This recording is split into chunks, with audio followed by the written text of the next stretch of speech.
It is undeniable that India's path to prosperity is deep-rooted in sustainability. Now, this sustainable development needs to be a holistic one, keeping in mind the aspects of water, food, and land that can secure lives and livelihoods.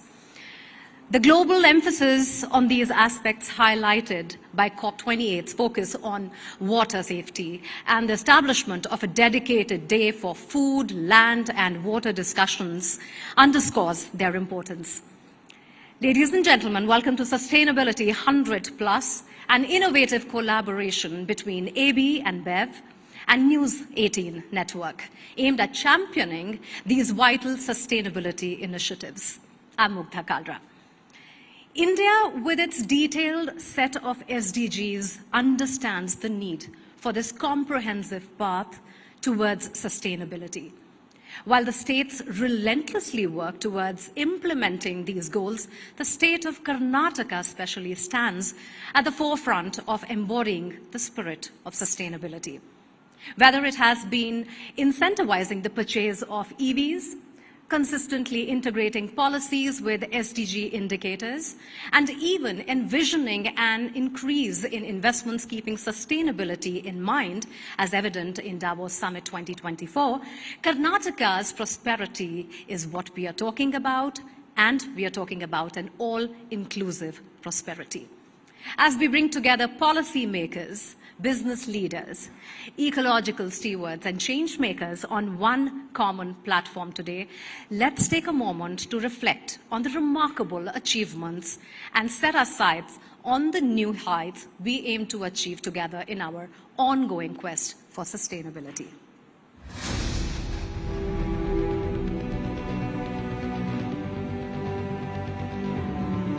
In a world gripped by environmental crises, the call for urgent, impactful action resonates profoundly. As we approach the 2030 deadline for the Sustainable Development Goals, urgency intensifies to realign human aspirations with the planet's fragile balance. In the race against environmental challenges, the call to action resonated loudly in 2021 with the inception of Sustainability 100 Plus, a visionary initiative crafted by Network 18 and AB InBev to carve out a sustainable future for generations to come. A platform that brings together visionaries and experts globally. Their collective wisdom serves to shed light on India's progress towards its sustainable development goals. Season 1 brought forth new ideas and initiatives to help India achieve its sustainability challenges over the next century.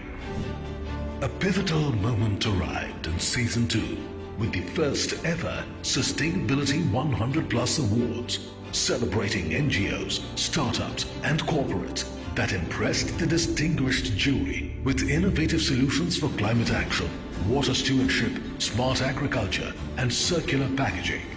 Notable winners included Infosys Technologies, Make My Trip Foundation, and Sankalp Taru Foundation, each recognized for their exceptional contributions to sustainability. As we continue to navigate the enduring challenges of reducing our carbon footprint and responsibly sourcing key commodities, we return with a focused resolve. Act for impact. Join us on a journey of revolutionizing the future as we amplify transformative stories, reveal groundbreaking ideas, and strengthen our resolve to inspire the world. Sustainability 100 Plus Season 3. Act for impact. Well, it has been an incredibly impressive and gratifying journey for both AB InBev and Network 18.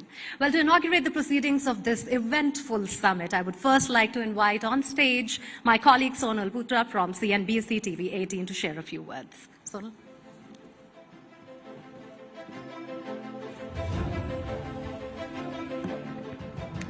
Good evening, ladies and gentlemen. Such a pleasure to see all of you here. A heartfelt welcome to Sustainability 100 Plus Season 3, the Karnataka Summit.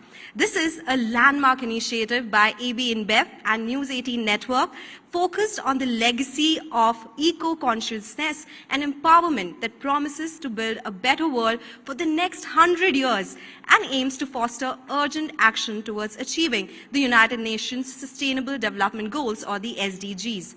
While the third season of the campaign was launched at the prestigious World Economic Forum in Davos, today marks the realization of our shared commitment to sustainability on a grand scale. The inaugural season of the campaign laid the groundwork, steering us towards sustainability, while the 2022-2023 season magnified these efforts, transforming ideas into actions. It celebrated pioneers' achievements and fostered a social community united by influencers, all dedicated to catalyzing real-world change for a better future. This season is set to elevate our ambitions into actionable, quantifiable achievements, swiftly moving from conversations to impactful realizations. With the message of Act for Impact, Sustainability 100 Plus envisions a future where each conversation sparks practical outcomes, contributing to a sustainable and resilient India. As we embark on this transformative journey, let us embrace the potential for real change. Thank you so much for being a part of this significant moment, and let's move forward to the impactful discussions and actions that will define Sustainability 100 Plus Season 3. Well, the Deputy Chief Minister of the state, Mr. D.K. Shivakumar, was going to join us today, but unfortunately, due to an urgent commitment, he will not be able to join us. But he has sent a message for this August gathering, so take a look.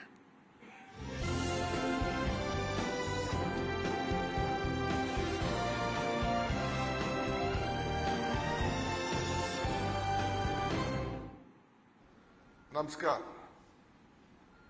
First, on behalf of Karnataka State and the Government of Karnataka, I would like to congratulate TV18 for taking a very major step on climate change and sustainability under it. The climate what is in Karnataka is not found in this country. We all are here to discuss what we can do better, how we lived earlier. This is what we have to think. Karnataka has a very proud weather which the entire world is looking at. Today, the renewable energy, the agriculture, the solid waste management and the water is a very big instrument which we had to discuss. Today, as far as Karnataka is concerned, as part of renewable energy, we have taken a very leading effort. You know that in Karnataka, we produce more than 10,000 megawatt of renewable energy in an historic 2 years, which when I was earlier the energy minister.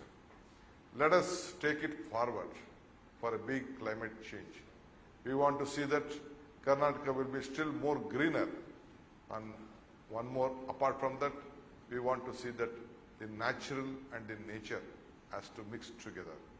Let us all join together. Today I wanted to be a part of this great event, but unfortunately due to various political aspects, I am not able to be here.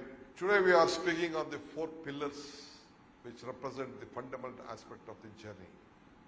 At the heart of this initiative, the 4 pillars, the smart agriculture, climate action, circular package, and the water stewardship.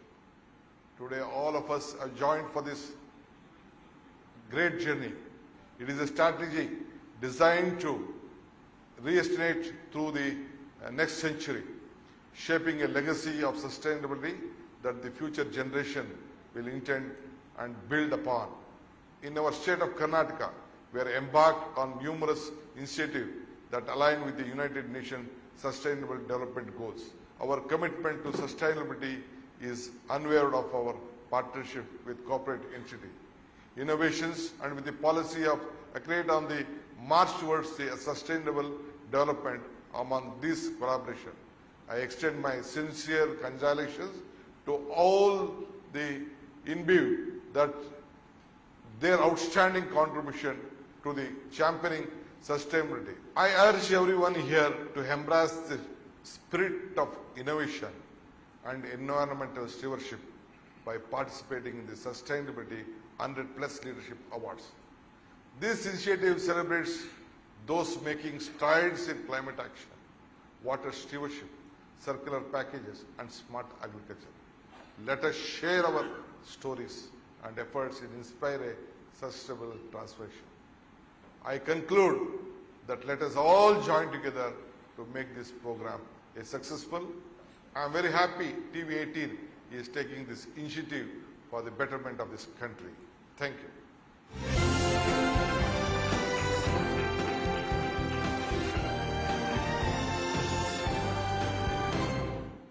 Well, we extend our heartfelt gratitude to the Honorable Deputy Chief Minister D.K. Shivakumar for sharing his invaluable insights and continuing to inspire us all with his commitment to sustainability. Moving on, ladies and gentlemen, we have amongst us a very special guest and one of the most remarkable leaders of the state whose innovative economic strategies have significantly propelled Karnataka's sustainability agenda.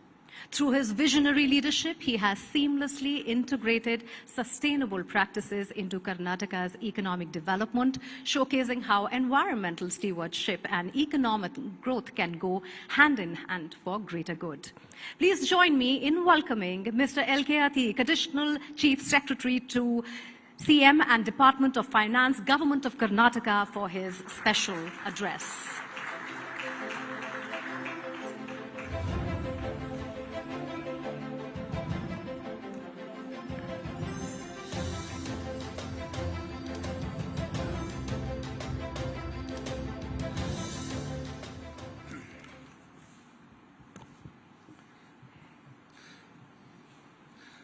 Good evening to all, ladies and gentlemen. I'm glad to be here at this Sustainability 100 Plus event and very aptly titled as Act for Impact. I'll very briefly touch upon some of the key policies that we are adopting in Karnataka to address both the issues of climate change and sustainability. Karnataka, as you might be aware, is a very vulnerable state as far as climate is concerned. Karnataka has the second largest arid region in the country, and therefore it is the second most drought-prone state in this country after Rajasthan. We are actually frequently affected by both drought and floods. Climate change is real and it affects us on a day-to-day basis, particularly in our state, in Karnataka, in more ways than we care to admit. So what do? We have been at the forefront of dealing with these strategies because we are acutely aware of how what is the kind of impact climate change and its results, its adverse results that we face in our state. So what we have been doing is that I would like to address these issues from about 4 major points, and the first one is energy. So we basically energy, transport, waste management, water, these are the issues where if we can address and if you design strategies which can reduce consumption and which can promote consumption from renewable sources, sustainable sources, then we would be addressing sustainability. Recently we were at Davos. Karnataka made major pitch to attract investment, particularly in the sustainability sector. So let me start off with energy, as to what we are doing in energy. I'm very proud to share here that Karnataka is a leader in renewable energy in the country. 63% of Karnataka's installed capacity of 32 gigawatts comes from renewable energy. No other state has this much of capacity. 21 gigawatts, 21,000 megawatts comes from solar, wind and hydroelectricity, which is a record. And we have a vision of further increasing the coverage of energy by renewable sources, which are sustainable sources.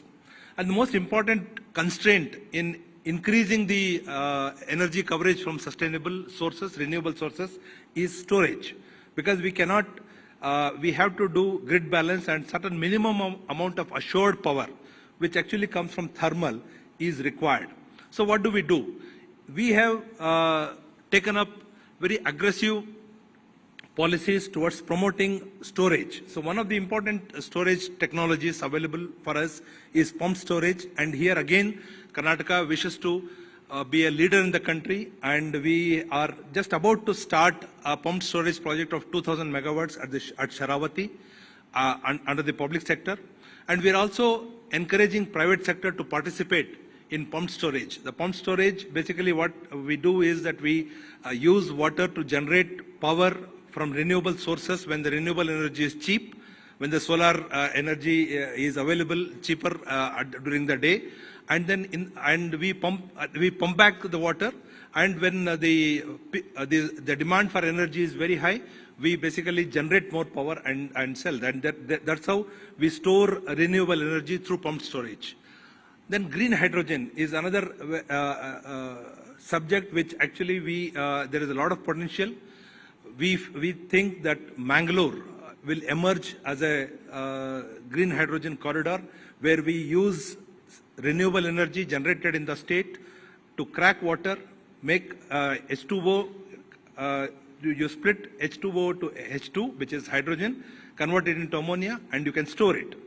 So the main problem with renewable energy is you cannot store. You generate during the day and you have to consume during the day. But actually the consumption of energy is required more in the evening.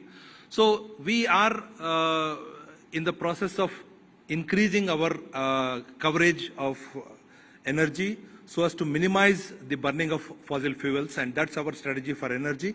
And we are actually looking for a massive private investment. There is a lot of interest in this sector, and we are looking forward to. We are in talk with several private players inviting investments.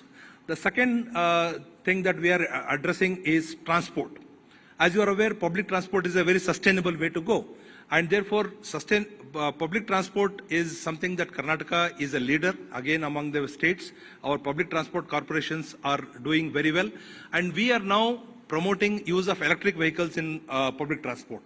We already have 500 electric vehicles which are plying. 450 of them are in Bangalore city, and we have already placed orders for 1,800 electric vehicle buses.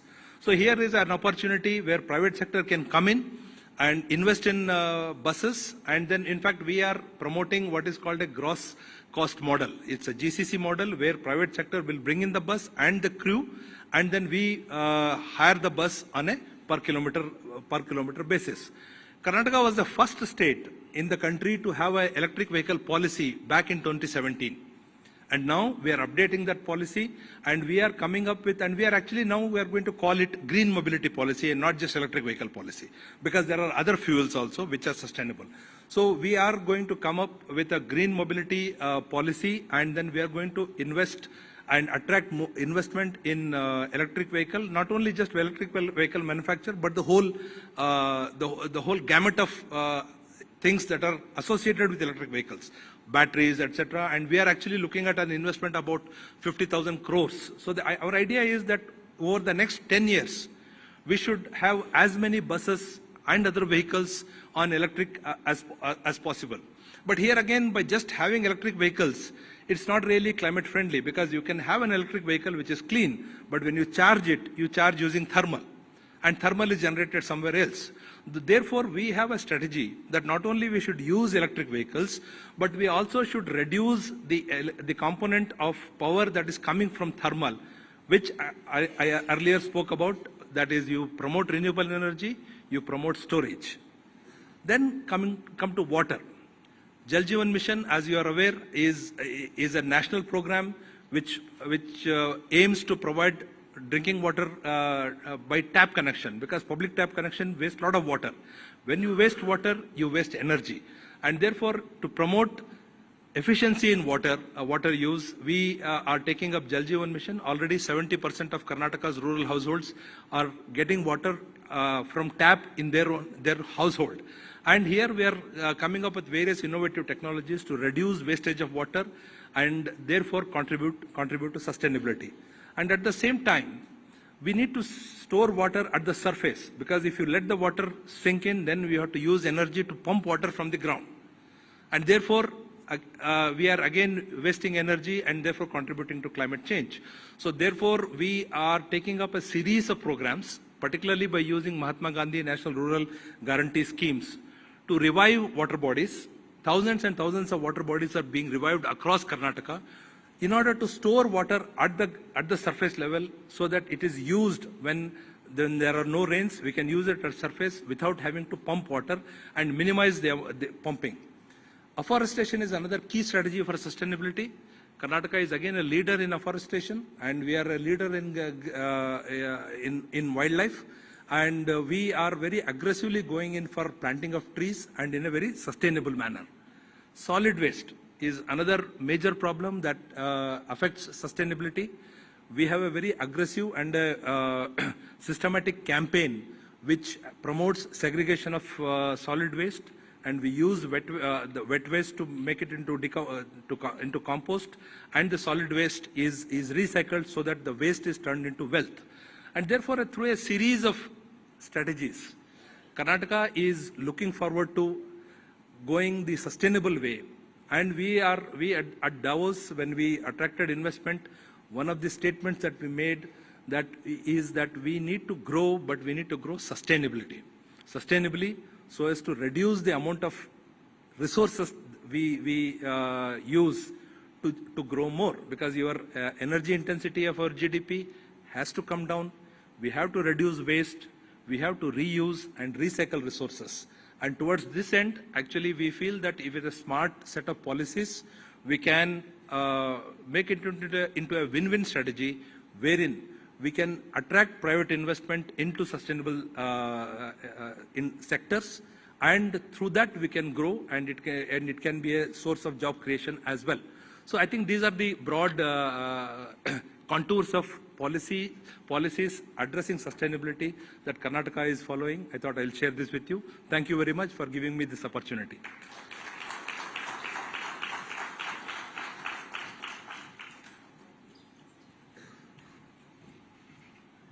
Thank you, sir. Thank you for those inspiring words. May I now request, as we progress, for a very special interaction. And as we progress, the first enlightening discussion is with Sir Ann Sonal, and may I have you here for this fireside chat.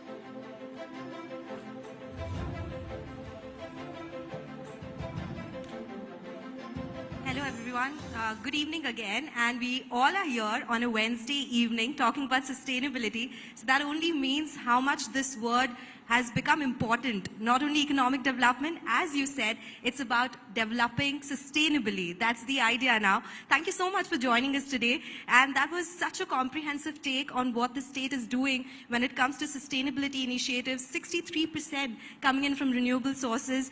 You have signed strategic collaborations at Davos as well. So we'll discuss that in greater detail. But first up, you're one of the most influential and progressive bureaucratic person in the state, right? When we talk about finance, we have a lot of ideas when it comes to sustainability. The state is doing a lot here. How are the financial strategies which are underlying in the state talking about sustainability, the investments in sustainable ideas? What is the plan here? Yeah, good evening again. Thank you for having me here. As I already mentioned that finance, as you know, is limited. As Finance Secretary, I have a hard job in allocating resources among the competing demands. So therefore, what we are targeting is to, number one, use the financial strategies to bring in investment in sustainability sectors. That is, we would be coming up with a renewed, a revised policy on green mobility. We would be providing financial incentives for those industries which will contribute to electric vehicles and other sustainable transport. And therefore, we want Karnataka, particularly Bengaluru and Karnataka, to become a hub for electric vehicles, and the whole gamut of infrastructure comes in, and that is one of the strategies that we are following. We are bringing in investment in green hydrogen. In fact, there is enormous amount of interest in green hydrogen. We have a series of proposals pending before us. We are about to go forward with that. One of the key strategy constraints that we are facing in green hydrogen is to have the transmission infrastructure, because if you are generating renewable energy, we would be generating in areas like Pavagada in Chitradurga, in Koppal, Kustgi, in northern Karnataka. From there, the power has to go to the coastal area where water is available. So we want ultra high voltage transmission infrastructure to come. So we would be spending money and putting those infrastructure, and then we would be inviting private sector to come into green hydrogen, and that green hydrogen is a storable energy, and that can be stored and transported into the rest of the Karnataka. It can even be exported. And so therefore, through a series of financial incentives and packages, we are promoting investment in green hydrogen, in pumped storage, in renewable energy, because a lot of our renewable energy is actually coming from private sector, and in waste management. So these are basically the broad strategies that we are following. Okay, interesting. So you touched upon private sector contributing here. How important is collaboration in that case? We have AB InBev here. We are talking about Sustainability 100 Plus, Act for Impact. So does the public-private partnership model work for the best when it comes to sustainability? How are you looking at these collaborations when it comes to Karnataka? As I mentioned, I think it would not be wise for the public sector to invest in all the sectors when it could be. We can make investment by private sector profitable in sustainability sectors. So solar and wind, there is a lot of scope for private sector to come in. And in fact, recently, if I can give an example of Bangalore International Airport, they bid out, I'm a director on their board, and therefore I'm aware of this. We have invited bid and accepted bid of one of the partners who will generate hybrid of solar and wind and supply and in fact they would be generating the power in somewhere in North Karnataka near Koppal, and then they would be feeding into the grid, and we at the Bangalore International Airport we would be taking that power. So therefore it's a private sector. We'll be paying them at a few rupees per unit, and all the investment will come from the private sector. So that is the kind of collaboration we are making.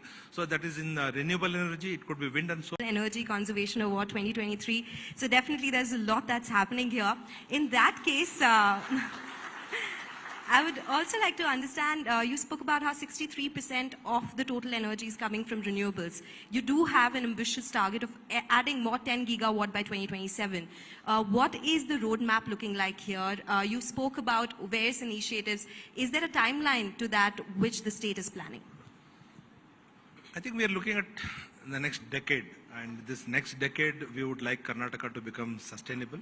And as I mentioned, for balancing grid, it is not possible to entirely go on renewable. We do need a very solid source of power like thermal. Only way of avoiding that would be to go in for storage. And therefore, storage is something that we are looking at in a big way. Karnataka has good renewable energy potential. We have good zones of wind as well as solar. And solar gets produced during the day, and wind gets produced in the evenings and in the night. And so it is a good combination. In fact, I would like to mention here that Pavagada, which is in Tumkur district, about 140 kilometers from here, has perhaps arguably the world's largest solar park with 2,000 megawatts. So that was set up in 2016-2017. So where through the collaboration of farmers, we have not acquired a single acre of land from private sector, from the farmers. We have basically given them lease rent. We give them a lease rent per year. Every year we give them about 25,000 rupees, and we take their land, and then private sector puts in their solar facilities. So similarly, recently what we have done is that we give free electricity to farmers in Karnataka. For irrigation pump sets, free electricity is actually quite a burdensome, burden on my exchequer. In order to reduce that burden, we have now started promoting grid-level solar plants. So that at the grid, and we have a separate grid for agriculture, it's called agriculture feeder. And that agriculture feeder, we put a solar power plant there. so that the cost of power comes down from about 6 rupees per unit to about 3 rupees per unit, and therefore we are able to provide free electricity to the farmers through solar, and at the same time reduce the financial burden. So like this, we have a series of initiatives on energy, which I think we are looking at next 5 to 10 years. More power to all of you who you're working on these initiatives. When we talk about initiatives in India, in the state of Karnataka, how do they align with global sustainability initiatives? Is there something that globally the economies are doing, which we can also do in our own state, in the country as well? The objectives of our policies are very well aligned with sustainable development goals. And we are focusing on reducing poverty. We are focusing on increasing the agency of women. You must be aware that Karnataka has recently announced 5 guarantees, which actually cost us about $7 billion every year. It's about 50,000 crores. 50,000 crores of money we are directly giving into the bank accounts of about 10 million or 1 crore plus families. The reason I'm bringing this up is that when we are talking about sustainable development goals are not just about energy or about sustainability, but it's also about poverty reduction, about empowering women, empowering the girl child, and in respect of all these policies, we have provided free transport to women in public transport. We call it Shakti, and this particular scheme is in fact has given wings to the dreams of women. And the women, sometimes they just get into a bus in Bidar and they come up to Dharmasthala, and all for free. So basically, the idea of these schemes is to give more agency and promote more equitable development, so that the benefits of development are not just concentrated among the rich, but they also are distributed. So this is again another one, because if you want to really grow sustainably, you have to also empower the bottom of the pyramid. So they also should have money in their hands. These are so that is one way of aligning ourselves to sustainable development goals. Another important aspect that I spoke about when I was speaking was about wastage. Because solid waste is a major problem. Solid waste, if we do not we manage the problem of solid waste, all our water bodies are getting polluted. Our oceans are full of plastic, and therefore we have 6,000 panchayats in Karnataka, and each one of them has set up a solid waste management unit where we are promoting segregation of wet waste and dry waste. And wet waste is converted into compost, which gets recycled and goes into farming. And the dry waste gets sold, and then it gets recycled into plastic industry, into various other industries, so that we reduce the amount of material that we use and reuse it and recycle it. That's the idea: reduce, recycle, and circular packaging or sustainable packaging, of course, helps here. So, we are now on season 3 when it comes to Sustainability 100+. We are talking about Act for Impact. What do you have to say for campaigns like this? How are they changing or getting some change to the society when it comes to sustainability? I think these campaigns are very important because as a part of our way of life, we don't really think twice before wasting resources. So we need to internalize the habits of using as less resources as possible. If you can walk, please walk. Don't use transport. And if you have to use transport, use public transport. And public transport is something again that the government has to invest so that people find it easy to use public transport. And therefore, any campaign of this sort, which can generate awareness, which can promote, for example, segregation of waste, then it really goes long way in promoting sustainability. I have seen the way waste is handled in other countries. I have lived in the US and in the UK, and I find that we are actually much better. We generate much less waste per person than those countries, because enormous amount of packaging goes and they just remove the package and just throw, and then they don't really do segregation. The rate of segregation surprisingly are better here than in many of the Western countries. And I think that those habits will come in with campaigns like this.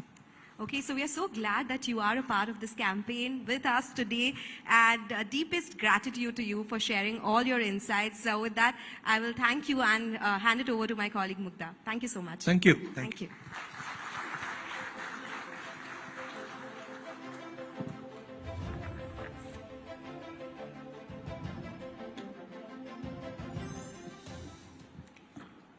Thank you so much. May I request DP Satish, Group Editor South, to please present a token of appreciation to Mr. Ateek.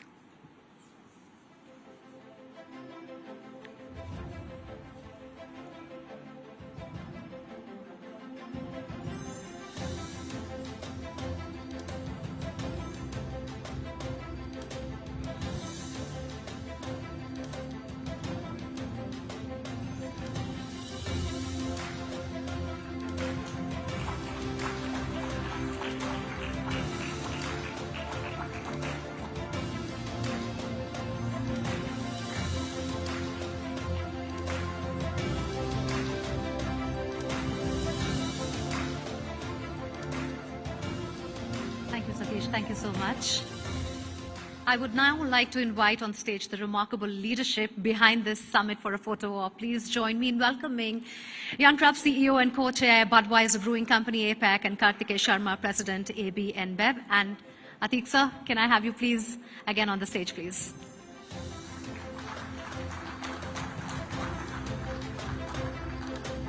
We'll have a quick photo op.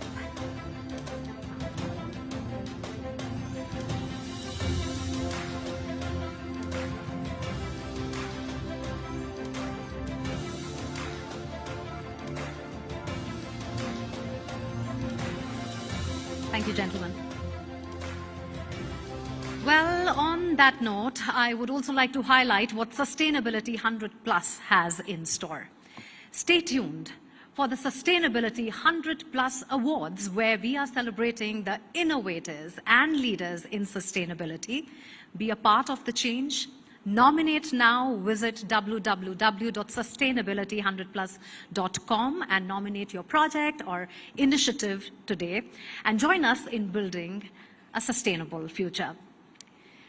Well, now we move forward to decode the core of what the Sustainability 100 Plus Summit is all about. A venture that advocates action towards climate change, water stewardship, smart agriculture, circular packaging, and even entrepreneurship. This platform establishes the need for a collaborative effort towards a common goal, a sustainable future. To further chart out its vision and impact, I would like to call on stage Parikshit Luthra, CNBC TV 18, and a visionary global business leader who has led consumer businesses across continents over 2 decades. Jan Krupp, CEO and co-chair at Budweiser Brewing Company, APAC, to please join us on stage with Parikshit. Thank you.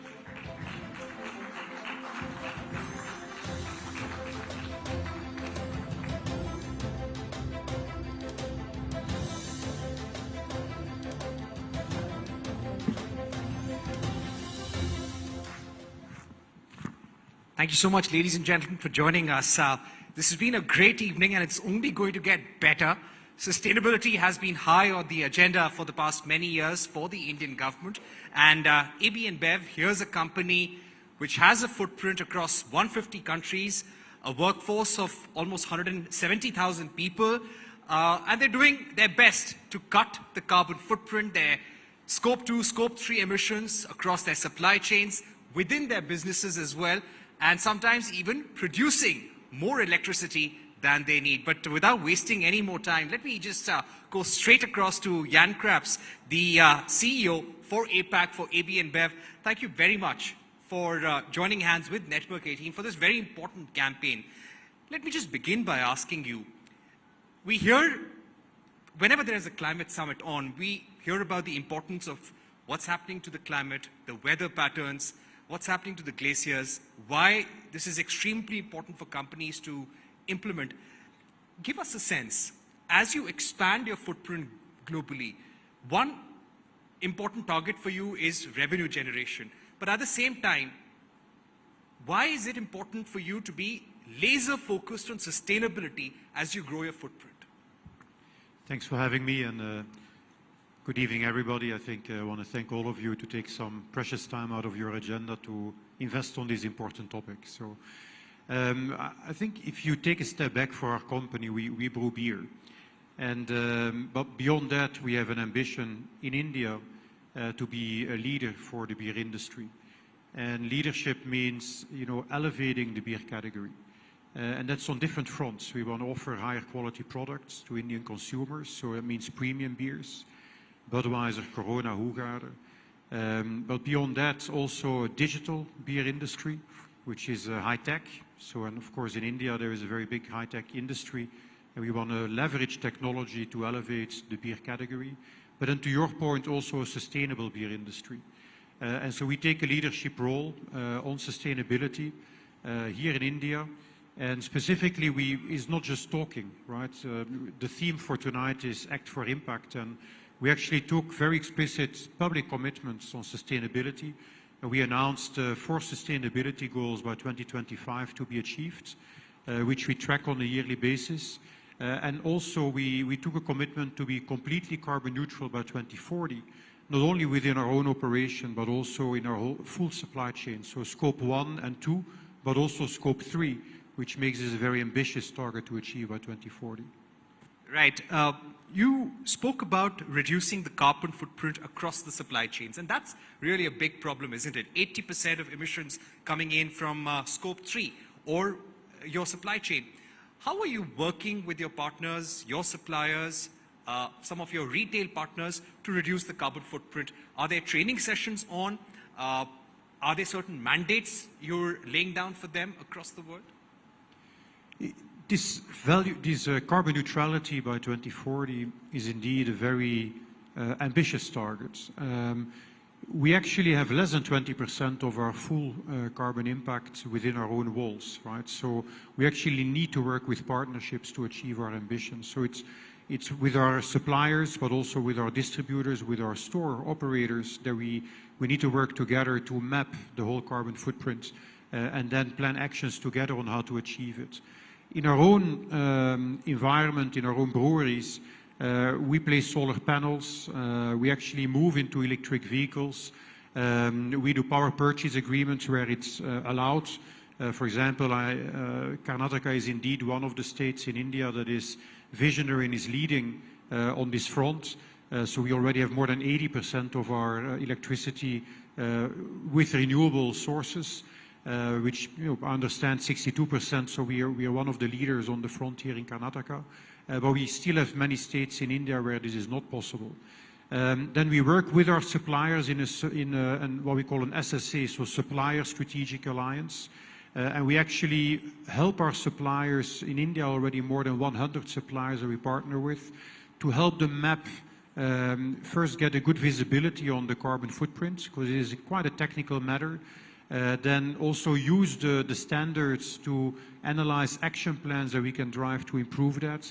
And several of our suppliers, we already have mapped action plans before 2030 on how to reach carbon neutrality on their business as well, so that the full value chain can get to 2040 carbon neutrality. Right. You spoke about 4 pillars of sustainability that AB InBev is following across the world. And today the theme of the discussion, as you rightly said, is Act for Impact. When we want to create an impact, I'd like to ask you about the India context. When you speak about agriculture, when you speak about water conservation, what are some of the targets that you're setting for your employees, not just in India, but globally as well? Yeah, we wanted to take commitments on sustainability that are really relevant to our business. So when you think about brewing beer, you essentially need water, you need barley and hops, then you need energy to boil and to cool down, to ferment, and then you need packaging to put our beers in and sell them into the market. So that's why our different sustainability commitments all have to do with these 4 priorities. So when you think about water, to give you an idea, in India, we have more than 400 water recharge stations that we invest in as a business, because our commitment is that when we come to a community, we guarantee that the water availability and water security after we arrive is bigger than before we arrive. So that's sometimes difficult to understand, but actually in India we recharge more water than we consume than we use to brew our beer already today. Also here in Karnataka, we actually have several water recharge stations where we collect rainwater, and when it is needed, we actually are able to recharge it into communities. If you look at carbon neutrality and electricity use, we have a commitment by 2025 to be 100% RE100. So all of the electricity we use will be coming from renewable energy. In Karnataka, as I said, more than 80% is already there, but on average in India is at 27%. And there's actually quite a big action for the next couple of years we need. In different of our breweries, Maharashtra just announced that they also allow PPAs now, but there's really a brewery by brewery work in partnership with the governments and our suppliers to be able to source renewable energy. We actually put solar panels on our breweries' rooftops, but even if we would put solar panels on all the rooftops that we have in India, we can only do 10 to 15% of the electricity we need. So we need PPAs, as the Secretary was explaining, in different parts of the provinces where we operate, or the states where we operate, to attract the renewable energy into our operations. The third one has to do with packaging. So if you think about packaging, we want to have more than 50% of our packaging recycled or returnable. So for cans, we're already at more than 75. Bottles, more than half of the bottles that we sell are returnable bottles. And then last but not least, on our farmer collaboration, so we use a lot of barley, hops. We actually work with farmers, more than 2,000 farmers here in India, to help them have a good business, to help them identify as well what seeds they can optimally use for their soil on which they farm, and to make them financially independent and empowered to have a successful operation here. So these are some examples of what we're doing here. Right. Now if we speak about policy, you've got the Inflation Reduction Act in the US. Europe is coming out with very strong rules on carbon emissions and penalties for companies who cross the threshold when it comes to carbon emissions. Tomorrow, we will see a lot of businesses needing to align with these global laws. So going forward, what would be your recommendation to companies, not just in the brewing sector, AB InBev being the largest brewing company, but what would be your recommendation to Indian companies in general as we grow, as India looks to grow its global footprint in manufacturing as well? What are some of the things that we need to keep in mind? I think brewing is an interesting industry in that it's a large industry, but it is a very local business. So we actually brew everything that we sell in India, we brew locally. So to that extent, also our commitments that we took both in India and in Asia and in any country in the world actually are local commitments. What does that mean when we say, for example, RE100? We could relatively easily actually source renewable energy in other countries and then offset them and say, well, we generated this electricity somewhere in a renewable way. Now we have covered our needs in India. We actually don't do that. We take a commitment for local impact. So we commit that actually all the renewable energy that we use will be locally produced here in India. So to that extent, global commitments that are taken are locally relevant, and we live by all the local legislations to actually get to our targets that we have here. Right. Speaking about some of the hurdles in implementing your sustainable policies, could you list out some of them which are probable? Flow. Another one I was mentioning before on the PPAs, we do need collaboration of state-level governments to allow PPAs projects to be allowed to come onto the grid. It takes investment because this electricity, as the Secretary was explaining very well, when you're in solar or in wind energy, the sun doesn't shine, the wind doesn't blow necessarily when you need electricity. So states are not always ready to do the investment and to regulate the electricity network to allow for that renewable energy to come on the grid. So that is something that can only happen in collaboration with state-level governments. And then I think a last example maybe on the water conservation. We invest a lot in these rechargeable and stations for water collection when it rains and for it to be usable when it is needed. Of course, if we could do these infrastructures on river basins, it would help us and be more cost-effective to actually collect the water when it is needed for irrigation. Right. As we speak about this campaign, could you also give our audience a sense of what you've already achieved globally. Now, we've been reading reports that in many European countries, you're already brewing beer with 100% renewable energy. There have been examples cited by your own company, for example, in Mexico, where you're using recycled bottles on a very large scale. There's a water conservation project on in Ghana, if I'm not wrong. Could you tell us more about it, and what are some of the learnings from those? You're very well prepared. I think on the, if you look at water reduction, we're a front runner in Asia. So we actually, if you look at how many liters of water do you need to produce to brew 1 liter of beer, we are actually a front runner, both in Asia and India as well. We halved the reduction by 50%, the number of liters of water we need to brew 1 liter of beer. So that's quite impactful for the environment because we brew a lot of beer. If you think about renewable energy, we're lagging behind. Not because of a lack of enthusiasm, we're actually a very passionate team, and this topic actually makes our people very passionate. But there we depend on local regulations. So there's really a call for action for different state governments to allow us to do PPAs and invest in more renewable electricity generation. Can-to-can recycling, India is actually quite well ahead, 75+%, where we can use cans. So when you consume a beer in a can, the can comes back in the recycling stream, and we actually are able to reuse these cans and melt them into new can sheets, right? We don't fill the same can, obviously, but we can reuse the aluminum of the can and make new cans with it in the process with our suppliers. It's quite effective from an electricity usage perspective and from a waste perspective. So there India is quite ahead. On the bottles is a little bit behind. So it's really different by commitments that we have. Right. How important is creating awareness? A large part of what you do is probably training people or training companies which are a part of your supply chain. What about training the consumers? How hard is that? And campaigns like Act for Impact, Sustainability 100+, that AB InBev and Network 18 are doing together, how relevant are they in the conversation on sustainability? I think more and more relevant. When you look at consumers, and especially young consumers, for them having brands that understand the importance of sustainability and act and do something about it actually drives their purchase intention already today. And we have a luxury of having very strong brands and appealing brands. So when we leverage our brands to appeal to consumers and raise awareness, it actually has a real impact as well.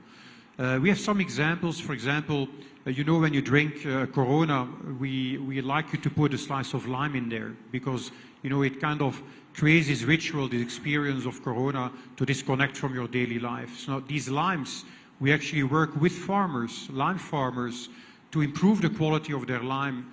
We purchase these limes. Actually, last year we bought more than 2 million limes from these farmers, and then we sell them through our distributors and through the stores.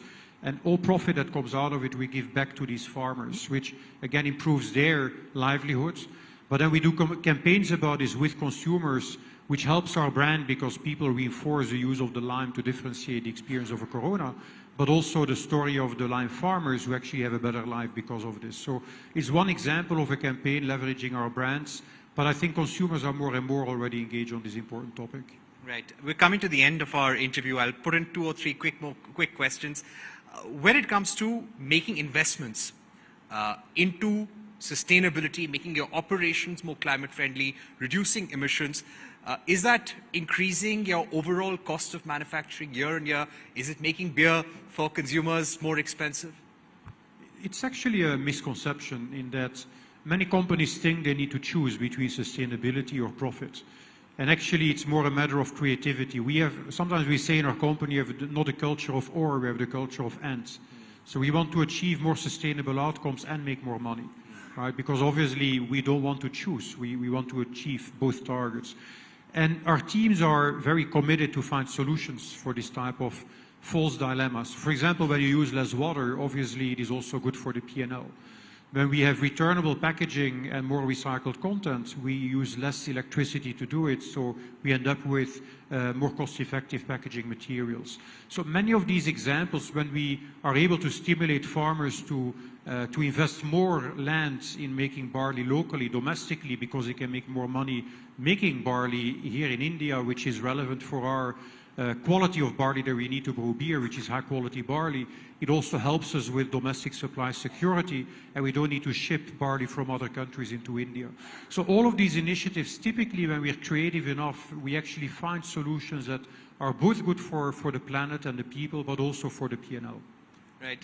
Do you agree that it's probably good to spend a little more money, err on the side of caution, be overcautious when it comes to sustainability and aligning with global standards, rather than paying the price later, 5 to 10 years later, if you don't meet those goals and you can't manufacture at scale or export? I think we try to pioneer in this front, and I think we have many different initiatives that are leading the industry, for sure, maybe even in CPG. We have some examples. So we think an early mover has an advantage, and I think is also very engaging for our teams, because they want to work for a company that takes things seriously on sustainability front.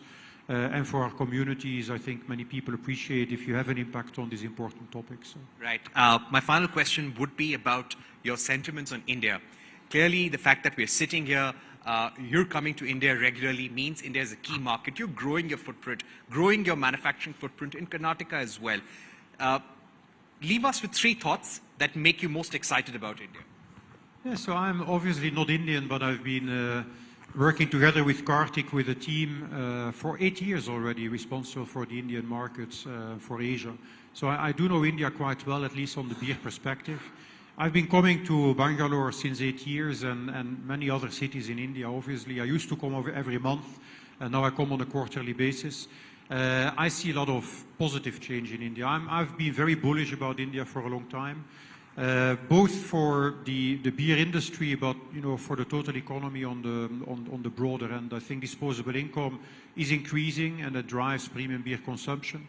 I think when I just land in the airport and come to Bangalore, it's a metamorphosis over the last 8 years in terms of more terminals, highways, flyovers on the highways. Soon, the expansion of the subway system.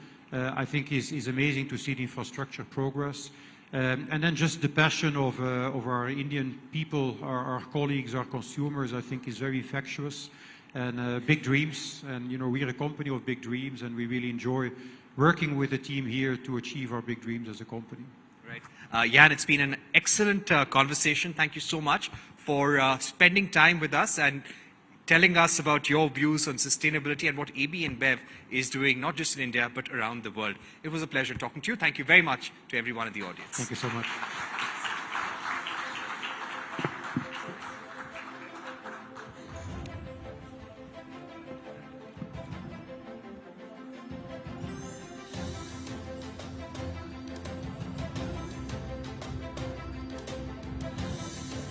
Thank you, gentlemen. Thank you for that very well-detailed and informative chat.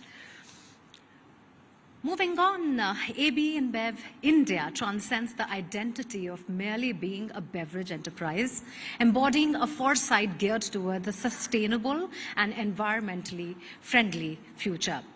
It manifests a dedication to societal well-being, a principle that is further reinforced through its robust collaboration with News 18 Network. Get ready for a groundbreaking season on Sustainability 100+, an initiative by Network 18 and AB InBev India. Act for Impact is our rallying cry as we unveil Season 3. Sustainability 100+ Season 3 will continue to focus on 4 pivotal pillars: climate action, smart agriculture, Water stewardship and circular packaging. and let's not forget the heart of it all, the Sustainability 100+ Awards. Where trailblazers and disruptors shaping our future against these pillars are honored. Calling upon innovators. Submit your entries at www.sustainability100plus.com for an opportunity to contribute to a sustainable future. Join us as we pave the way towards a sustainable future. Act for Impact with Sustainability 100+, Season 3. Ladies and gentlemen, Sustainability 100+, Season 3.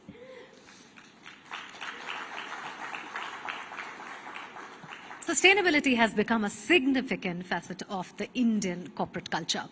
Indian companies are witnessing a transition, particularly due to the growing awareness amongst the consumers and investors alike about the importance of sustainability.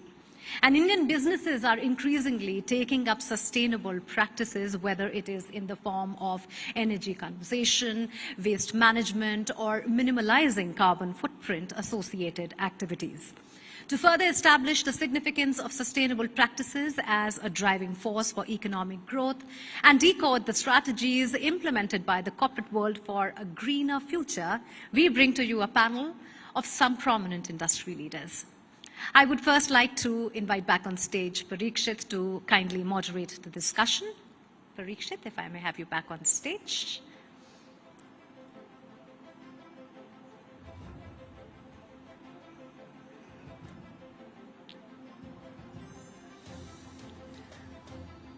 All right, while we wait for Parikshit, he is right here. Join me in welcoming Kartikeya Sharma, President, AB InBev India, Kamal Bali, President and Managing Director, Volvo Group of India, and Ashish Kulkarni, Partner and Associate Director, Climate and Sustainability Practice, BCG. Gentlemen, over to you.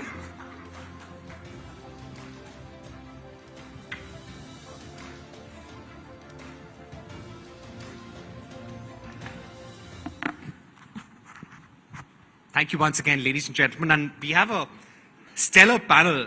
We've had some great conversations with top bureaucrats, the leader of ABNB for APAC here, giving us the vision, setting the context for the evening for a very important Sustainability 100+ campaign. And this is the season 3 that was recently launched in Davos. We have been partnering with ABNB for the last few years, and this is an important conversation for Network 18 to drive the sustainability agenda. And as our speakers have been speaking about, awareness is a very important frontier that we need to focus on. So let me kick this off with Kartikeya. Kartikeya, give us a sense of the learnings of this campaign for you so far, the campaign that we launched in Davos this year. What are some of the learnings that you've picked up over the years which you're now implementing in your business? So thank you, Parikshit, and I jokingly told him, when you've spoken to my boss who speaks as well as Jan does, what are you even going to ask me? And he said, we'll go a little more deeper in India. And that's exactly what maybe I can expand on. This is indeed season 3. And I told Shireen when we were shooting this in Davos that we seem to be raising the bar on locations as well. We shot the first one during COVID when I was on Zoom, and she was in Noida in the studio. The second one we had the pleasure of doing in person, and in the third one, what an apt setting. Because Davos was all about the economic miracle that is India. Davos was all about artificial intelligence, and Davos was all about sustainability issues, particularly related to climate change. What have we taken away in the first 2 years, and we're excited about in edition 3? This initiative started when our organizations met with 3 objectives. We want to inspire a multitude of stakeholders, not just people in the private sector or NGOs, but even young people coming through with incredible ideas by way of Startup India. I mean, effectively, what are the largest startup ecosystems that we're seeing unravel in the way that it is, in such a beautiful way. The second objective was to educate. These are amazing people, great ideas, but we also need to educate this group of people. And third, engage. If we can act as an incubator where like-minded people can come together, then these are the 3 ticks that we think we'll be very proud of. As the platform has evolved, leading to the sustainability awards that we undertook last year, we genuinely believe we're achieving, from what we see, a reasonably good tick on inspiration. We're finding such amazing partners, such amazing stories.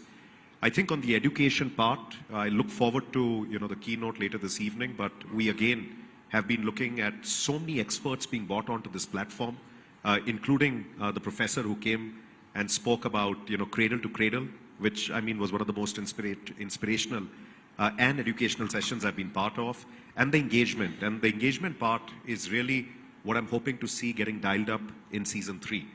Why? Because it's all about acting for impact. And now we need everybody who we've been bringing together to operationalize these solutions, scale those solutions that were already in the marketplace, and we hope to be benefiting from it ourselves. We have very clear objectives. we're almost a company that's perennially in a hurry, but with sustainability goals, we almost feel like we've got our racing shoes tied up even more strongly. We've got goals to close on renewable energy, as Jan called out. We've got a lot of exciting things happening on agriculture that we intend to scale, and I'll speak more about it later. On water stewardship, we think we're early pioneers, as has been called out, but hungry for more. And then finally, on circular packaging, we think there are areas where engagement between suppliers and manufacturers can improve, and I'll also expand on that a little later. So that's what we're excited about, and that's also what we think we've achieved in the last 2 years. Right. No, great to hear that, Kartikeya. Mr. Bali, let me get you in at this stage. Volvo as a company, Europe has very strict laws when it comes to emissions, when it comes to the environment. And probably that plays into the ethos of what Volvo has been doing as a company as well. But from your experience, over the last 2 decades at what has happened in Volvo, what would be some of the key trends that have come to you which are probably the most important for your business? Thank you, Parikshit, for having me on this show. I think this subject is so compelling. When I was invited, I said, I will definitely make it. So, but just to track back the last maybe a decade or so, I think sustainability is no more a choice. I mean, I think acting on the 4 elements or 4 pillars of holistic sustainability is no more a choice. And Volvo realized this fairly early. We started our job on wearing a sustainability lens almost about 20 years ago when we started looking at issues pertaining to people, process, and the planet, you know. And of course, so these are the 3 elements on which the previous speaker was also talking. So I think this is something which we have focused on deeply. Therefore, we started testing 8 different types of fuels about 17 years ago, which were non-fossil in nature, were clean fuels, which could be used on the IC engines. So that started including DME, methanol, and so many of those. So that effort started much before the sustainability issue became a compelling need for the world. If we really want to leave this planet for our future generations in a reasonable shape, I think it's very important for all of us that sustainability is no more a lip service and it's actually a reality. So I think that's the journey. That's the way we have looked at sustainability as a group. And more what's happening that even when we speak about bank credit, even to MSMEs in India, what the company is doing in terms of ESG, what kind of sustainability goal it has achieved, all those points are becoming very, very critical in acquiring working capital loans and loans for expansion as well. Ashish, if I can get you in at this stage, give us a sense of how right has been India's approach so far. We have multiple pillars of sustainability going on.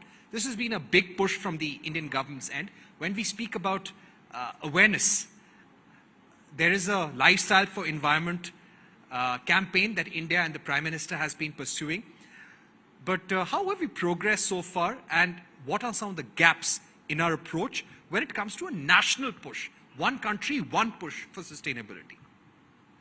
Yeah, first of all, thanks for inviting me to this panel. And this is a very pertinent question. And where we start is basically, I'll start from a global perspective. I think we do have our Paris goals 2015. We all signed up for, making the whole world a livable place, wherein all the countries, had this agenda that we need to be below the 1.5 degree centigrade temperature. And what India has done over the years is to align itself and its growth agenda and its economic agenda towards it. So in terms of our NDCs, nationally determined contributions, I think we are one of those countries who have taken much larger targets than we are looking at other countries when we look at other countries. So a prime example for it is the 500 gigawatts by 2030. We are somewhere around 118, 120, and we still need to give a large push towards reaching that goal and target. But that's being ambitious. And that's being also from the perspective of this COP, we also launched the Lifestyle for Environment, and Prime Minister was there. And this is something that, wherein each individual sitting around here could contribute towards sustainability. And each of us need to be also a part of it when it comes to, reaching those targets. And I think from a business perspective, as we grow into this realm of sustainability, making businesses in line with what nature wants, and all have been speaking about it, during these conversations. I think bringing everything into business as usual with sustainability in it, I think that is what is going to take foot. And in terms of the last point on where are the gaps, I think from a perspective of nationwide goals are there, but at the subnational level and at the regional level, at the cities level, at the panchayat level, if all have to be aligned, there needs to be resources, there needs to be policies, regulations which will align themselves towards it, and then bring in the right amount of climate finance towards bringing all these aspects, and having that climate action at all levels will only take it towards achieving all goals. And perhaps having a standardization of rules as well. This is what a lot of companies also have a problem with. You move from one state to another and the policy changes.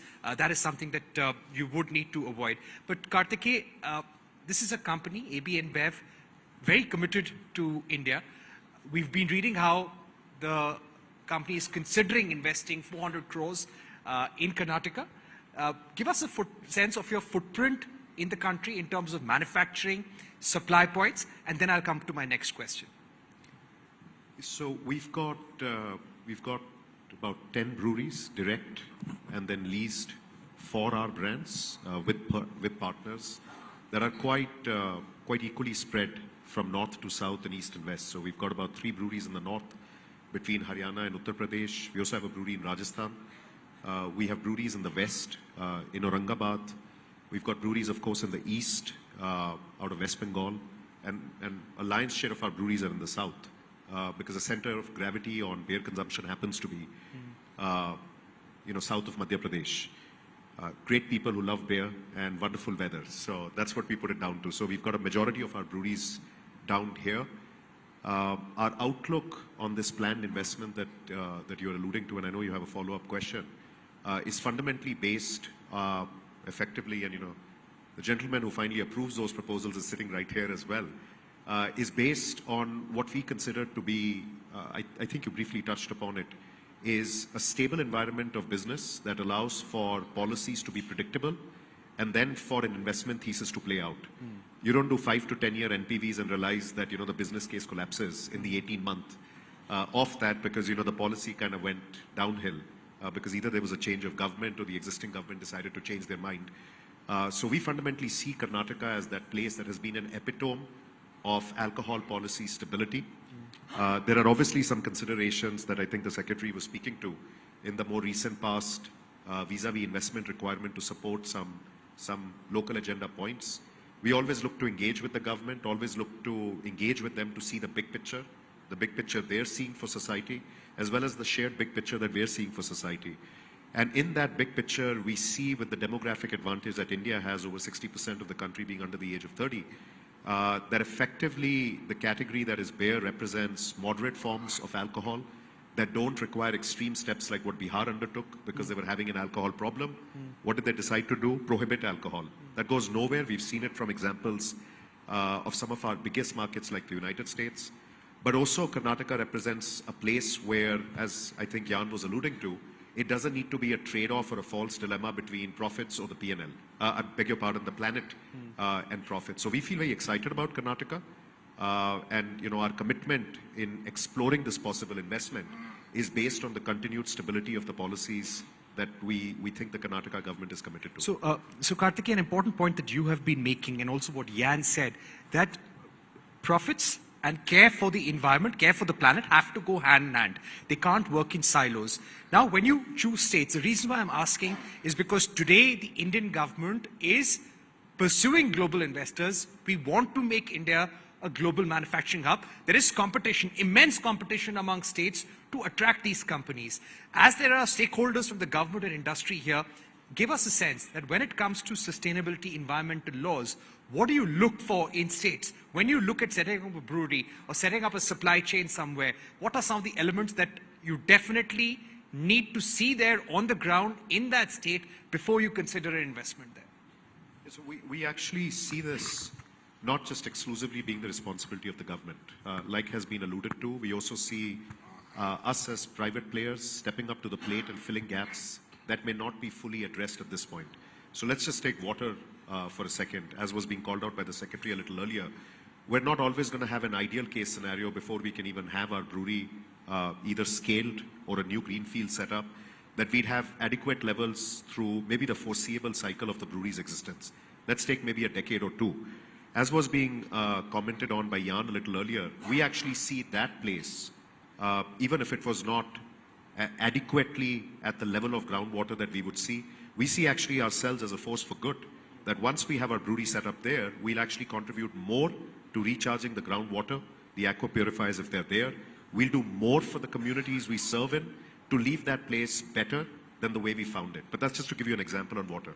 I think what we kind of look at beyond, of course, the commitment to create a level playing field for all alcohol manufacturers, you're well aware of the fact, and this is something I've spoken very openly to, that from time immemorial, alcohol has an uneven playing field, where ironically for a country like India, not just our temperature, but a very youthful country, we actually have policies that promote harder spirits as opposed to moderate spirits. And the way this is done is by disproportionate and heavy taxation on moderate beverages. To cite an example, in all states in India, if we were to average out, hard spirits, everybody loves a good whiskey. I'm not taking pot shots on anybody's favorite drink, but hard spirits and beer have a tax structure where beer is taxed 2 times that of hard spirits. So you can just imagine, here's a product that has a fairly recyclable packaging ecosystem. You don't pop open a bottle of one of your favorite whiskeys and you expect to refill that. We do with beer. You don't expect to see some of your best products come in can, which has, in India's case, for us, 78% recycled content. We do that with beer. This is an SKU or a pack that has a very high degree of recycled content. So you would imagine that, you would have for that, for health benefit reasons, for the fact that a society that drinks less but drinks better, insofar as young people coming through, this would be almost table stakes. That becomes our first tick. I mean, if we see a government, on the other hand, that's driving a very different agenda, that's blindly looking at revenues, I mean, it begs the question, is that something where we would like to see our money go? The second thing then comes down to what is being offered as a manufacturing ecosystem to potential investors. So we expect, like was being called out, Karnataka has it, but Maharashtra also announced an opportunity to tap into renewable sources through these purchasing power agreements. It's terribly expensive. The transmission lines, the distances you have to go to. By the end of it, you feel you're driving up your renewable commitments, but also taking yourself out of business. It almost becomes an existential dilemma. The third, as we spoke, we actually see the opportunity that suppliers need to go hand in hand with manufacturers. So I said I'll unpack a few examples, but there are progressive governments in India who are giving incentives for packaging to actually see a benefit through the entire supply chain. Retailers who are given incentives because they have a deposit scheme, like was being cited as an example in Europe. Examples of the kind where suppliers in the interim aren't actually going to contradict the idea of sustainable practices of developing glass. And just one example to round off. Right. It's a very power-intensive industry. And ironically, if I can share an example, when you colletize glass, because it doesn't come back in its original form, but it's actually turned into mulch, right? You have many times the makers actually pay an extreme premium for our supplier, our collector network, the people we call kabadiwalas, to actually break the glass and give it in colored format, as opposed to discouraging that by giving very low incentives so that manufacturers can reuse that bottle. This is an inherent contradiction where suppliers and manufacturers are not playing by the same rules of engagement. But we're an eternally optimistic company. You don't come to India and be pessimistic about India. We're working with suppliers to see if their commitments are in sync with ours. Otherwise, there are always options where we also need to ask ourselves that there's a value interaction. and a value interaction on the topic of sustainability is very important to us. Right. I hope I've unpacked that. No, of course. And so clearly there needs to be a greater conversation between the government and the industry when it comes to brewing, or for any other company for that matter, and make sure that the laws are easily followed, easy to follow and implementable across the country. When it comes to circular economy, we discussed that a short while back. Kamal Bali, at Volvo, over the last few years, we've seen seeing a great push towards reusing your components, be it in the gear shafts, be it in the seating, be it in the components in the vehicle. India currently, at a very nascent stage, is considering mandates for the auto industry to reuse, for every car company, every two-wheeler manufacturer, three-wheeler manufacturer, to reuse some amount of components, some percentage of components. How practical is that? And what is the European example on that? No, I think this is a phenomenal solution that actually provides tremendous amount of cost reduction to the whole ecosystem. So circularity is there to stay.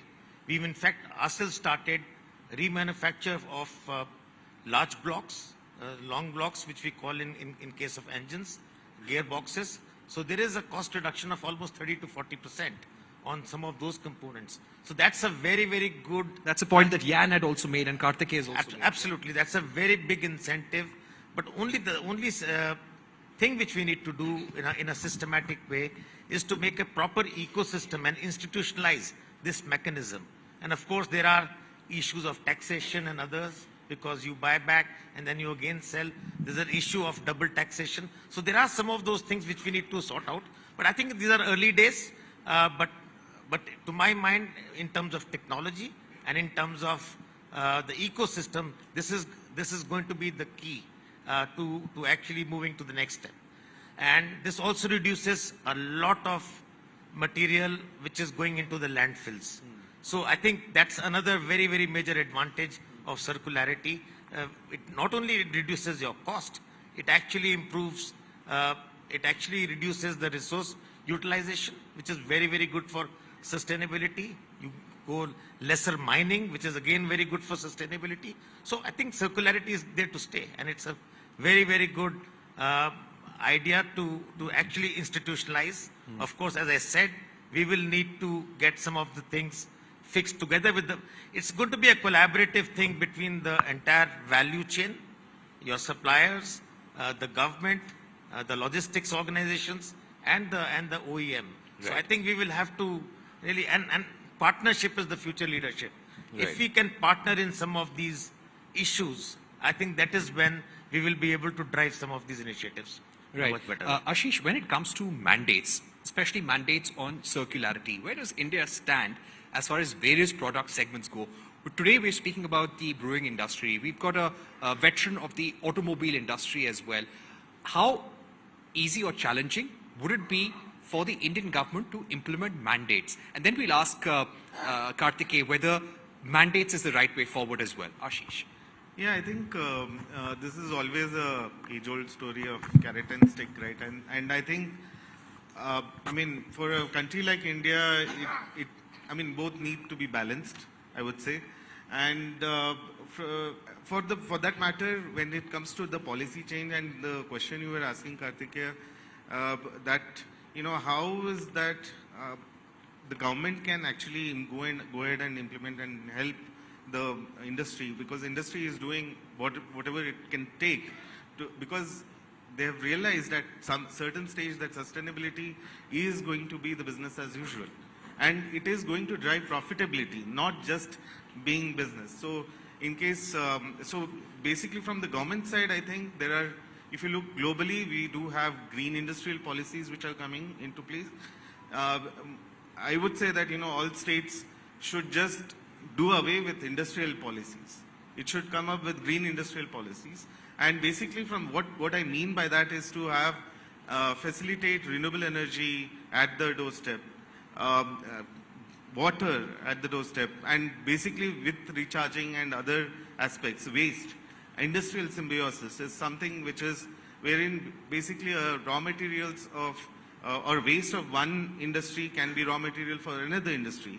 And imagine if all of this is happening in at one place, the kind of efficiencies which you can bring in, the kind of profitability which each industry can give each other is something that could be really, that, India could progress on those aspects. And we do have a starting point. Karnataka is one example, and there is Gujarat, there is Maharashtra, they're all looking at these aspects. But if we just take all of these and, club them together and, have a vision for industrial policy where public-private sector partnerships do come into play, I think this is a vision worth taking forward. That's important, Ashish, what you said, that just do away with industrial policies, have green industrial policies. Kartikeya, would you agree with that? That we now need to think about industry in a completely different way. I don't want to digress from the larger theme of the topic, but today you're talking about AI, you're talking about reducing carbon emissions, you're talking about circularity. Do you feel that the current industrial policies we have in the country across different states are probably not the right for the future if you want to grow businesses, if you want to attract manufacturing? So the phrase that I probably caught using in the office by my teams more than anything else is to never throw the baby out with the bathwater. And that phrase for me rings home truer in the brewing industry as examples of mandates gone wrong. You take an example of a state like Bihar, where the core root of alcoholism was born out of illicit alcohol. You had people brewing, or either I should say distilling moonshine in their households. People were drinking that and dying.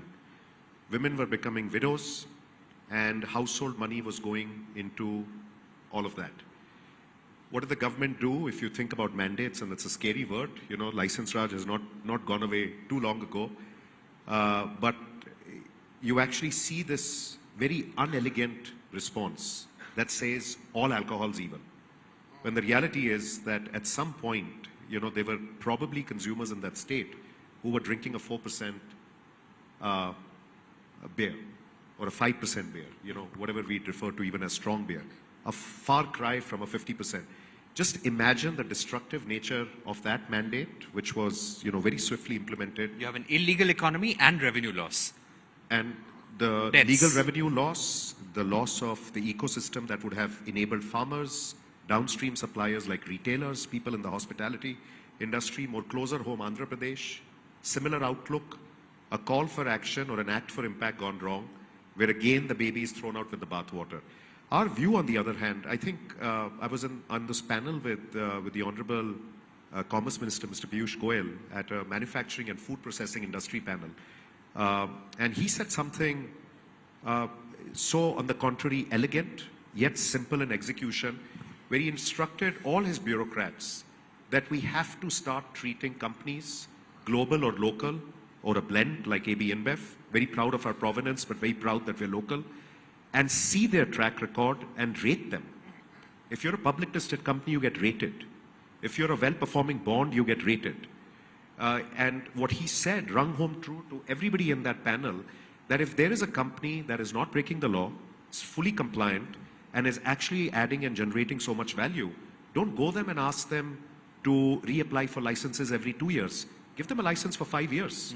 Make life easy for them, but penalize companies who are finding a way to play not by the rules of game, but indulging in all kinds of non-compliance. So our view, to sum up, I think mandates introduce all kinds of procedural responses, which are more regulatory compliances.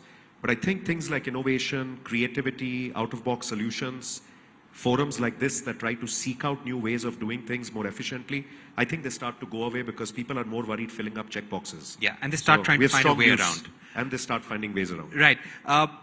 Talking about AB InBev's 2025 sustainability goals, smart agriculture, water stewardship, climate action, circular packaging. We've heard some global examples, but in Karnataka and the states that you are deeply involved in, how are you implementing this around those businesses? Could you give us an outlook of what you're doing on these 4 pillars, possibly in India, over the next few months? Because I expect that all these policies are not just good for the company. They don't just help you to cut losses, but they also support families, support villages near these factories. Yeah, and more, not just within proximity. So if I start with something I think we take the greatest amount of pride in, is our effort towards agriculture and our commitment to the sustainability development goal of having fully skilled, fully connected, and fully financially empowered farmers has seen us go to 2,000 farmers. But if you think about the ecosystem, that's 10,000 families. And we see that number swelling up to 5,000 farmers before 2025. We're very proud of the fact that these are extremely skilled farmers because we actually offer crop growing protocol. They are extremely digitally connected. So not just connected, but digitally connected, because we have our R&D teams that they are in touch with through a variety of apps, so they get real-time feedback on what they're doing right or wrong. And we take a great deal of pride that we've been able to create an ecosystem for them where they're financially empowered. As a consequence, to your point on proximity, these farmers versus our operations are at great lengths. But ultimately, this is also where the power of the total ecosystem kicks in. The impact we're creating in one part of India is generating jobs in another part of India, contributing to revenue in a completely disassociated part of India, and that's sort of the end-to-end impact. I think on water stewardship, and I'm going down the order of also what we feel we have accomplished and very proud of and what we intend to scale is water. So over 500 various kinds of water check dams, rooftop rain harvesting structures, groundwater structures, enabling us to be at 1:1.5. What are those ratios? Those ratios are if we are using 1 liter of groundwater, we're actually recharging 1.5 liters of groundwater. Where do we want to be by 25? We want to be at 2 times the requirement. You know, regulatory compliance would have us at 1:1. But I love what Jan said earlier. We don't just want to do what is regulatory requirements. We want to go above and beyond that. I think on the third part, and this is where, you know, the circular packaging kind of had me get a little passionate. We actually see that, you know, unlike, say, companies who depend on PET, plastic, or a variety of other, you know, let's just say, not necessarily anything but one way, what we call a linear model of make, use, and throw packaging formats. It hurts us a great deal that fundamentally the go-to pack in at least our industry, in the brewing industry, which is the bottle, the glass bottle, as Jan was explaining, a fairly heavy piece of liquid packaging that is allowed for 7 turns. It can go back 7 times. 7 times you could drink Budweiser. I can assure you we clean it very well. And you know, it can sustain that life cycle. We only have a 57% return rate, which means 43% of those bottles actually are treated as one way, which is a travesty. And that ecosystem is something we're looking to see a lot of government, a lot of supplier, as well as a lot of behavioral changes. So think about the time we were younger. We drink a beer bottle popularized in Bollywood, and you actually throw the bottle. You know, we'd like consciousness where people go, holy cow, that bottle that right now, which was cool to throw and, you know, break, it's so uncool from being, you know, sustainably conscious. And then the fourth part, which is renewables, I think was expanded on quite a bit. We're at 27% aggregated renewable across our brewery network, 80% in a state like of Karnataka, over-indexing the 62% that the secretary called out. But we do intend to get to 100% in the next 2 years. So I think this is where we've got the longest path to traverse. But our big, hairy, audacious goal, if you will, is the 2040 net zero objective that we have as far as carbon neutrality is concerned, and that's what we're working towards. Right. Very ambitious agenda, and you have a clear roadmap in place, and so does Volvo Cars, not just globally, but in India as well. Give us your goals in terms of a complete EV transition, some of the fuels that you're working with, and what will work for India, Mr. Bali. So, likewise, I mean, I think, first of all, let me start by saying that 2040, Volvo's goal is as well net zero, and by 2030... Net zero across your operations? Across the operations, including Scope 1, Scope 2, and Scope 3, by which I mean whatever we buy, whatever we burn, and whatever we go beyond burning and buying, which means right up to our produce, which is used by our customer. So it's Scope 1, Scope 2, and Scope 3. So across all these 3 put together, we will be net zero by 2040. So of course, for the rolling stock, the stock which is already sold before 2030, that may still be in the market. So 100% maybe by 2045, including the stock which is in the marketplace, will also be at that level. So that's part one. In India, it is the same, and this is going to happen through 3 different technologies. So number one would be, of course, battery electric technology. Number 2 would be hydrogen fuel cells. Number 3 would be different fuels on existing IC engine, including hydrogen as a fuel. So these 3 technologies will prime us to this level. We believe that this is doable. Of course, the adoption rate of or transition of energy transition, an adoption rate of new technology is dependent on 4 elements, and I think that's very important for us to understand. I think the first one is availability of technology or the product. You need to have a vehicle which can run well enough on an electric vehicle, on an electric fuel, or on a hydrogen as a fuel. So I think that's the first part. The second part is availability of the infrastructure, which means the charging infrastructure, refueling infrastructure. The third part is total cost of ownership. The cost of ownership initially is larger for new technologies. So how does government incentives bring that down a little bit at the beginning?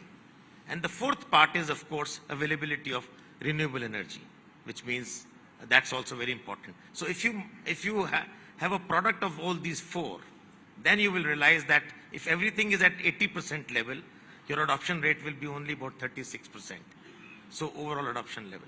So I think that's the challenge. So therefore, it's a very ecosystem kind of an approach. No single actor in the EV, in the electromobility or the mobility space can make a difference alone. We will have to have all actors in the system to really partner and collaborate. That's why we've had these collaborations over the last 5 to 6 years. Right.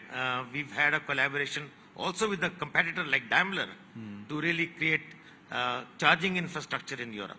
Right. So we also put in $1 billion each to really manufacture hydrogen fuel cells together.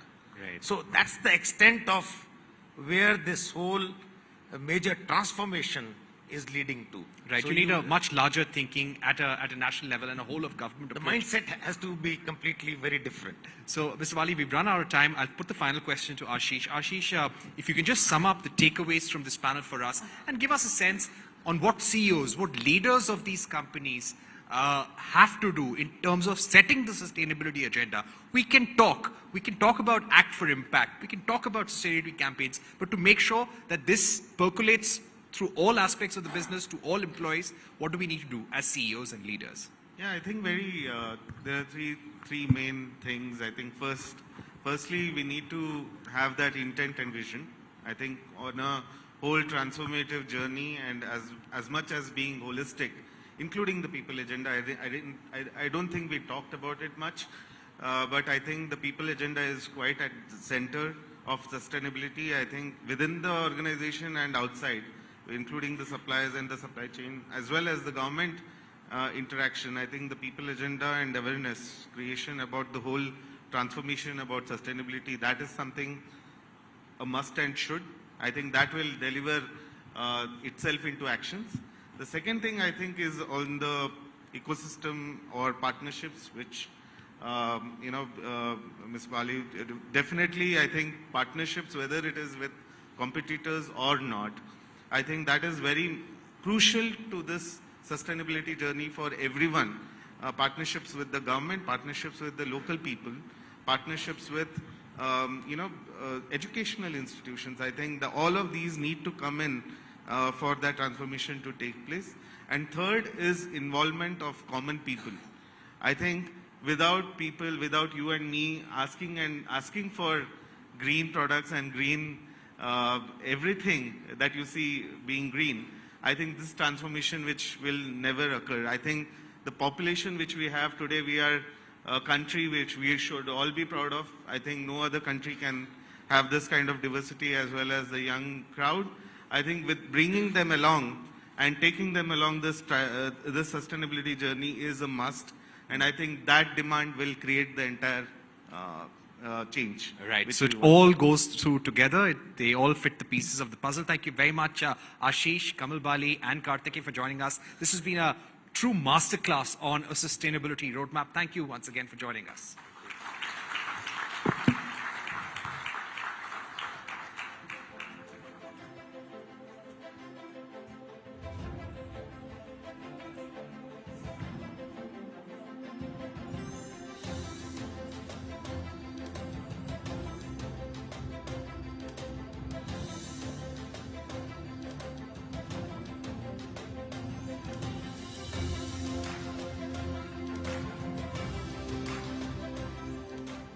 Thank you, gentlemen, for this wonderful conversation. Thank you so much. All right, a gentle reminder before we move on that the path towards sustainability does not end at this summit. And you must stay tuned for the Sustainability 100 Plus Awards, celebrating the innovators and leaders in sustainability. You can be part of that change. You can nominate now. Visit us at www.sustainability100plus.com and nominate your project or initiative today. And join us in building a sustainable future. Moving on, it's clear that the challenge of climate change requires urgent and decisive measures. Across India, various leaders and states are stepping up to address this critical issue, and Karnataka is leading by example.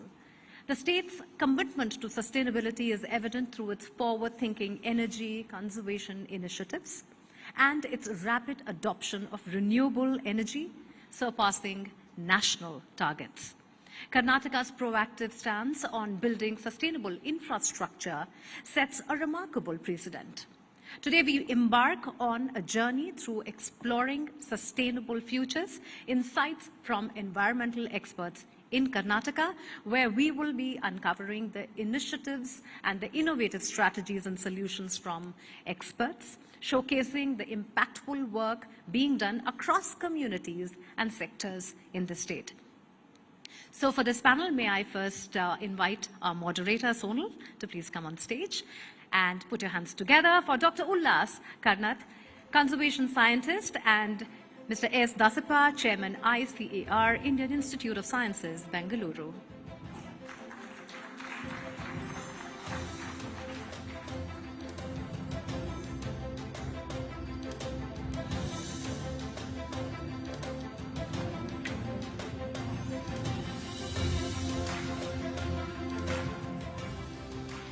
Okay, so we have gone through such insightful conversations on sustainability, not only what we can do at an individual level, but what states are doing, what corporates are doing, and what more can be done. And let's add on to that and invite these two gentlemen. Thank you so much for joining us today.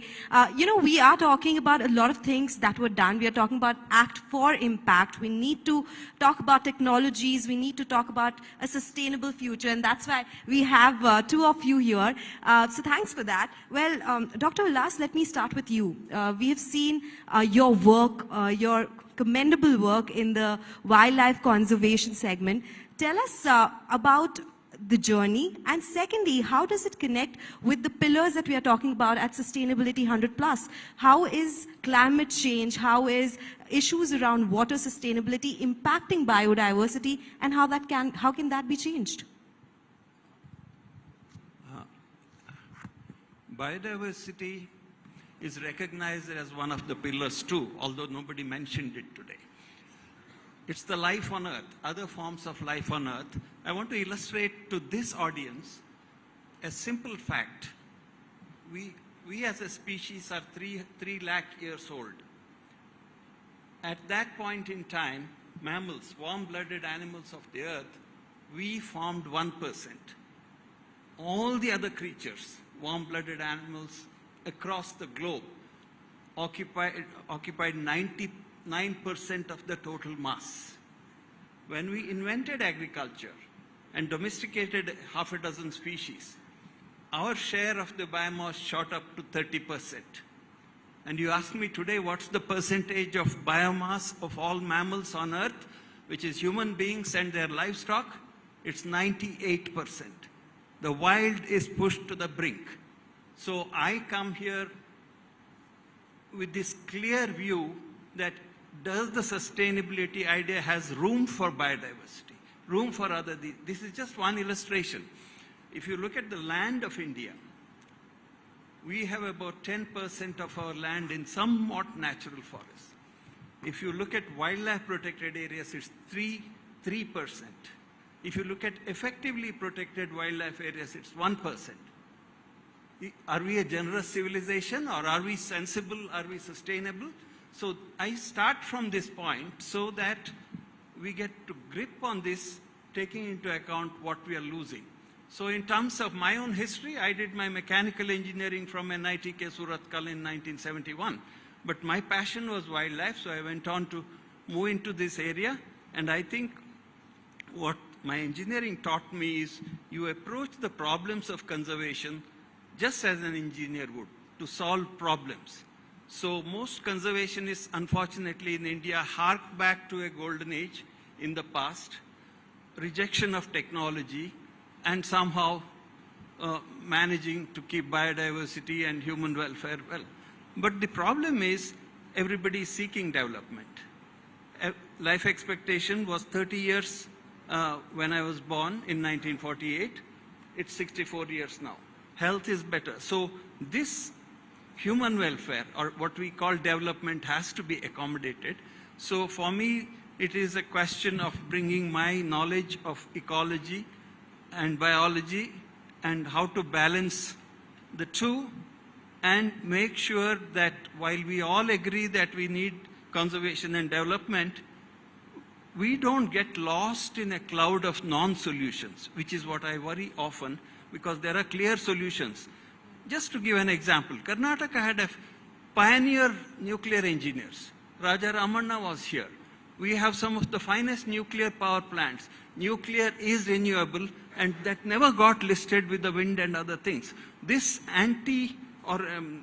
certain attitudes within the technology sector itself, driven by perhaps subsidies or whatever, worries me a bit, because we can't have more space for nature without efficient agriculture and efficient energy production taking the least amount of land.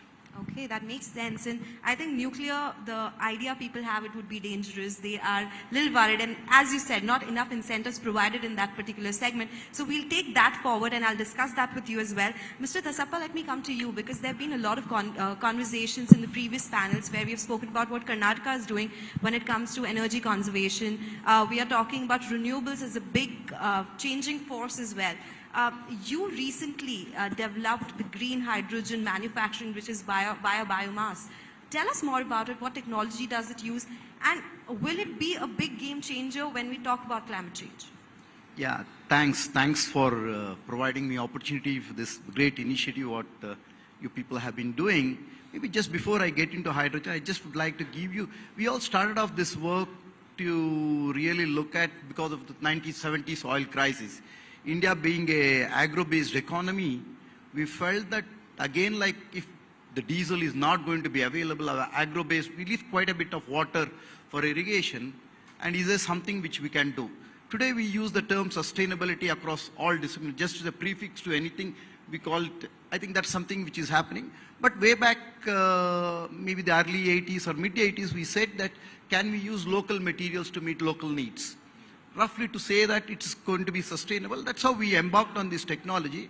In fact, I should say that we had reached a stage wherein during the Middle East oil crisis, when diesel was rationed in this state and across the country, the technology proved as it can really be a backbone when we are pushed to a corner. And based on that, we developed technologies. I should say that we were one among the best across the globe, and we also did technology transfer across the globe to GE in the US also. Unfortunately, I think the policies like what was brought here, saying that some of this biomass itself has not been a center stage of renewables, though India being agro-based economy. I think that's something which probably we have left the thing to maybe solar and wind are the only renewables. I think this is taking a backstage. And while at one point of time we were looking at 50 tons of oil being saved in various industrial as well as sectors, I should say that probably it is a revisit. Maybe it was too early for us at that time, the technology to be ripe enough. Today, because of the CBAM coming in with the taxes which are going to be there for export-oriented activities, probably I think we can revisit those technologies. Coming to hydrogen, I think we are the only group which is trying to look at other than the electrolysis, which is being really promoted at various levels by various groups, to see whether we will be able to generate hydrogen for the broad decarbonization sector. I should say that we have been struggling hard to bring necessary policy changes also into this one. I think this is where probably we, as an young researcher, I thought if you have a good technology, maybe we would have done very well I mean, when we did technology transfer to GE and other things, we thought we would have done well, but I think policies are also making significant impact in terms of what we wanted to do. I think today we have been looking at a unique way of looking at what can be done and what should be done. Hydrogen alone will not be able to do. For example, we generate or we import close to about 250-260 million tons of oil and gas. And that amounts to equivalent of about 260 million tons of carbon. With the kind of surplus biomass which is available in the country, it's about 250 million tons of surplus biomass is available. If we really want to look at substituting carbon by carbon, I think we have no choice other than going back to biomass. I think slowly one has to realize these things to see whether we will be able to generate hydrogen, which can be a liquid organic carrier like methanol, ethanol, which was spoken earlier, which could become a transport as well as a refinery fuel or maybe steel industry fuel or some such thing. I think this is where we have been looking at. And as you said, everyone is looking from a perspective of using electrolyzers for splitting H2O into hydrogen and oxygen. But that is a great way of going ahead, because that would also mean sustainable way of agriculture, because you would be reusing those things again. Let me come to you, sir, because you spoke about how technologies would make a big difference. We have not been able to adopt some of them. What are some of the technologies you think are ripe for usage, but we are not taking full usage of that in the country or in the state generally?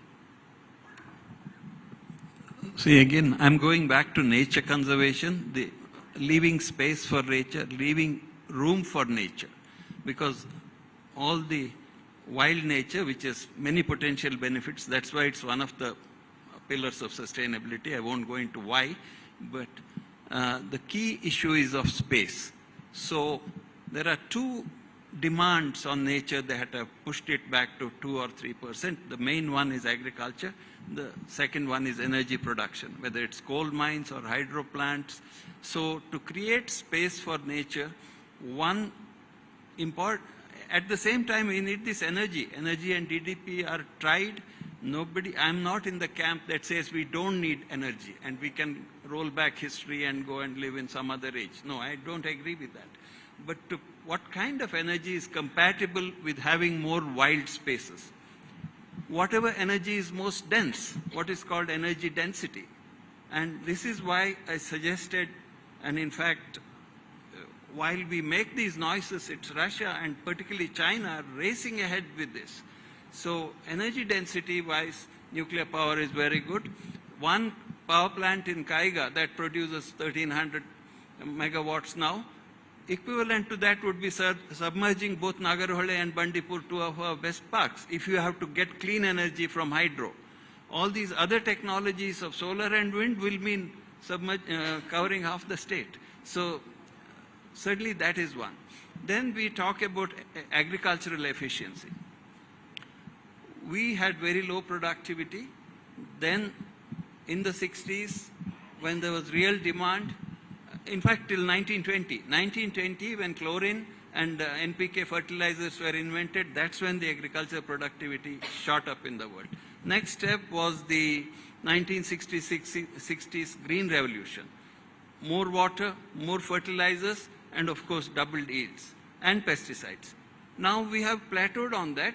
I'm not saying it's a failure. I don't deny that Green Revolution was a phenomenal success and avoided starvation. What I am saying is that is plateaued out. Now we have to redesign plants, keeping climate change in view, changing environment in view. Two women won Nobel Prize, Jennifer Doudna and Emmanuel Carpenter, 5 years ago. They won it for redesigning, gene editing, CRISPR.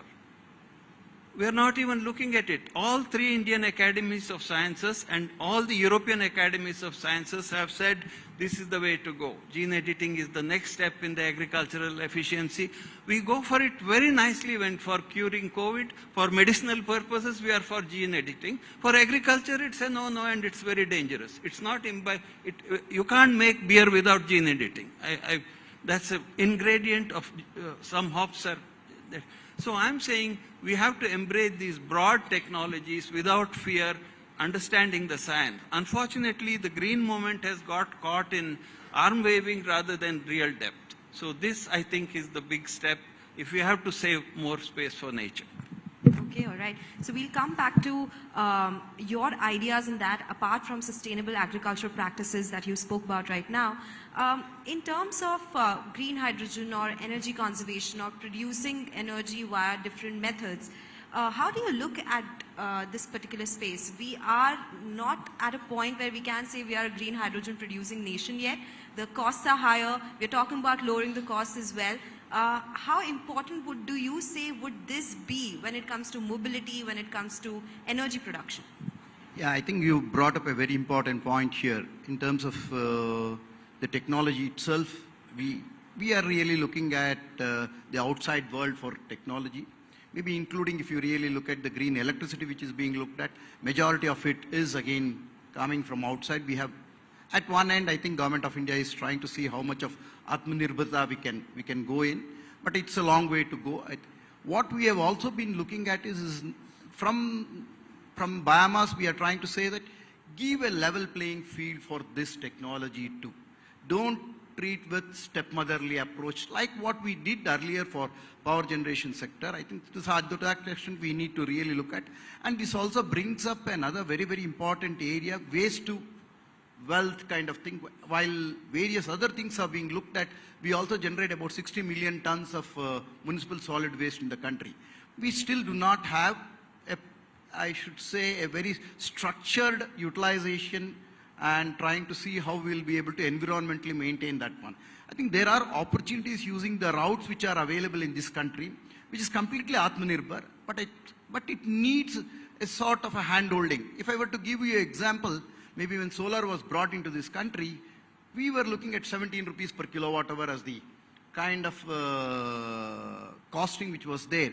Today, yes, with competition and various other big players coming in, maybe people may be bidding to 2 rupees 50 paise or less than that. I think we should bring in a level playing field. And to that extent, we have been looking at, and I think now the Government of India in the new National Hydrogen Mission have brought in biomass also a component into the entire thing. We believe, I think this is going to be a quick game changer.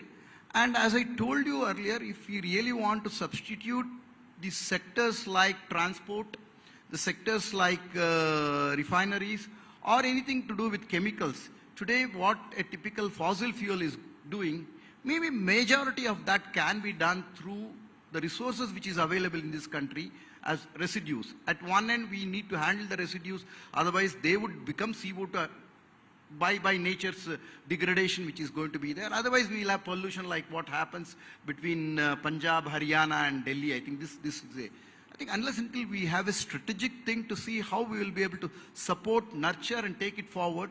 And I believe that we are at a stage wherein if we can showcase ourselves using the resource which is available in this country, we can also become a global player, especially on some of these platforms wherein we have probably one of the best technologies which have been there. And we have been talking to a range of industries. They have shown interest, but it's a question of time and effort which we need to put in to see where we can realize the dreams of how sustainably we can generate hydrogen compared to the thing what is being really looked at, how much of that can come from outside to meet the requirements within the country. I think these are some things which is happening.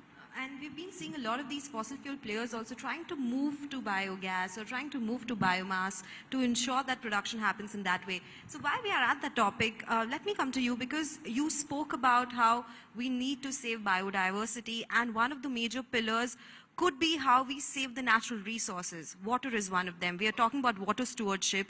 We are talking about how everything is impacting and causing climate change. Is there more to be done in that area apart from what you said about sustainable agriculture? Absolutely. As I said, the protected areas or natural areas form a very small fraction of the land. And we do and we can have engineering solutions to some of the issues. One of the major issues affecting, say, for example, Western Ghats, which is a long strip which is very critical for biodiversity and watershed. Virtually all the major rivers in south are born in the Western Ghats. It's a long, narrow strip, nowhere wider than 30 or 40 kilometers, and it's being eaten away because of growth and demands for transportation between the developing coast and the hinterland, and we are going for surface highways on a scale which will completely fragment it. I have seen in China, tunneling is the solution to this. So there are engineering solutions to some of these issues. So it may be initially more expensive, but I think there are solutions to some of this that come from the engineering side. So the other thing that I was born in 1948. When I was born, average wage of a laborer in Mangalore was 2 rupees per day. Today it's 700 rupees per day. Life expectancy has doubled. Economic growth has doubled, multiplied. Yet we have as much wildlife or a little more wildlife in some of these places. What has mattered also is the fact that development need not be only seen as an enemy of conservation. It can also add value.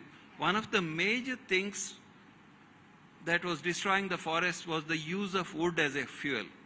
Wood was the fuel when I was growing up.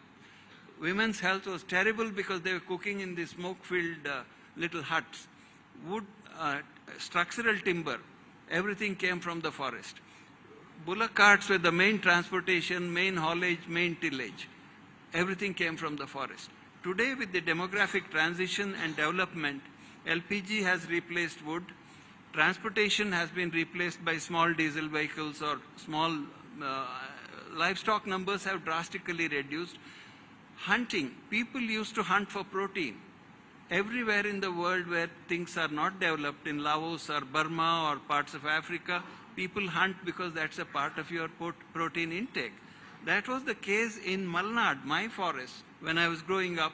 Today, successful poultry farming, modern agriculture have led to proliferation and availability of domestic protein meat, and hunting for protein has dropped 90%. So development can be integrated with conservation, but it has to be done with smarts and intelligent. That's all I'm saying.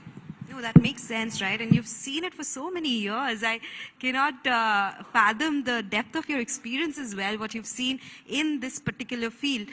In that case, what do you think would be able to help that development when it comes to public-private partnerships or collaborations, when it comes to corporates also contributing to this cause? Yeah, I think this is where probably the corporates would play a very, very critical role. But somehow I think if you really look at the academia industry collaborative work, there is not much to say about. Yes, it's happening, but not at a scale wherein it can happen. And the transition is taking place towards that. The best of the thing which can be really looked at academia industry is the ISRO, which has really become independent with time.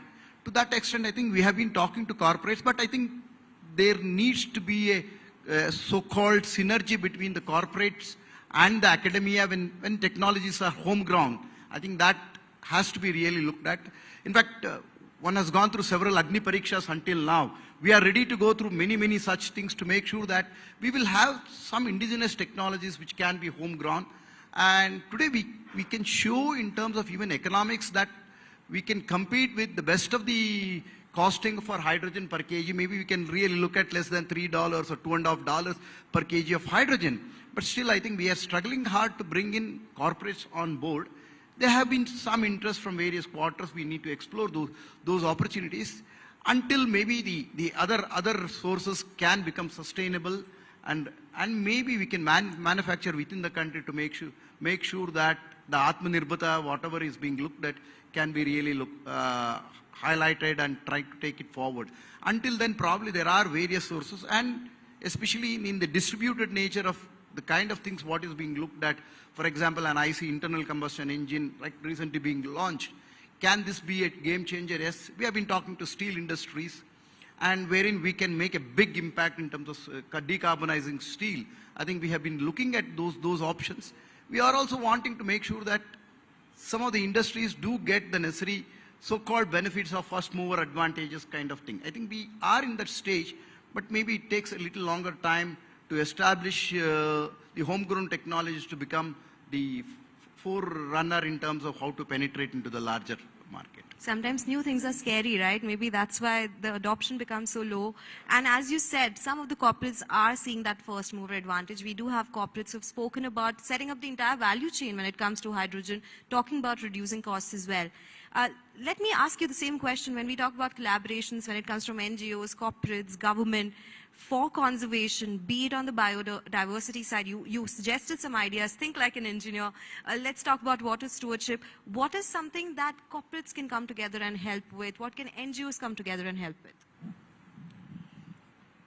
I think it's again, let's look at the land that nature needs, nature and rivers and everything else.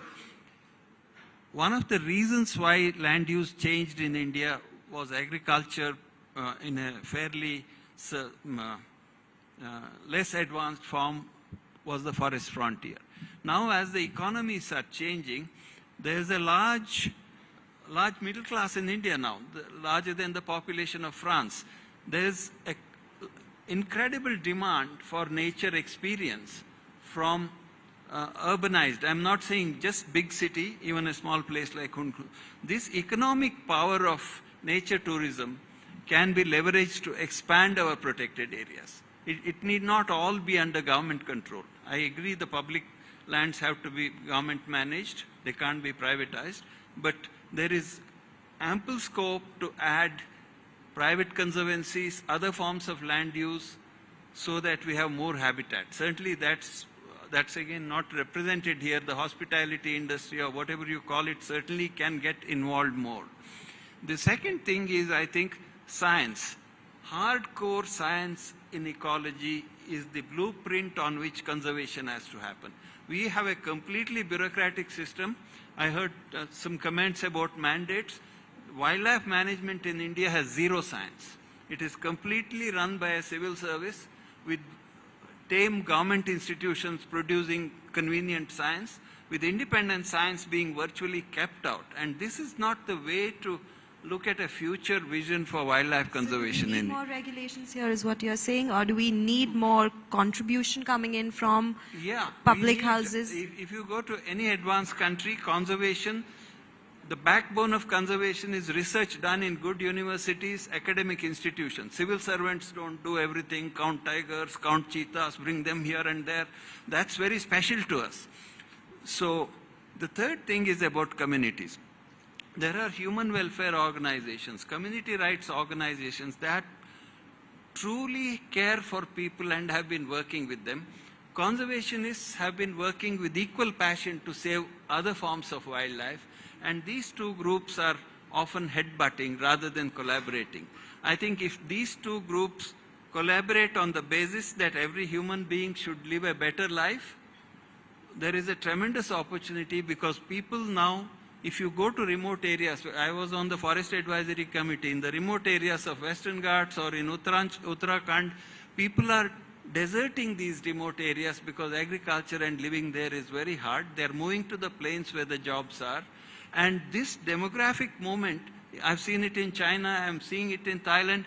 This is something we should encourage, because people are seeking better lives. Don't stop them and hold them hostage in these hostile localities to be eaten by tigers. So to me, there's a lot of collaboration, room for collaboration between communities, community votaries of communities, and votaries of conservation who are pragmatists on both sides. There are extremists on both sides who will never speak to each other.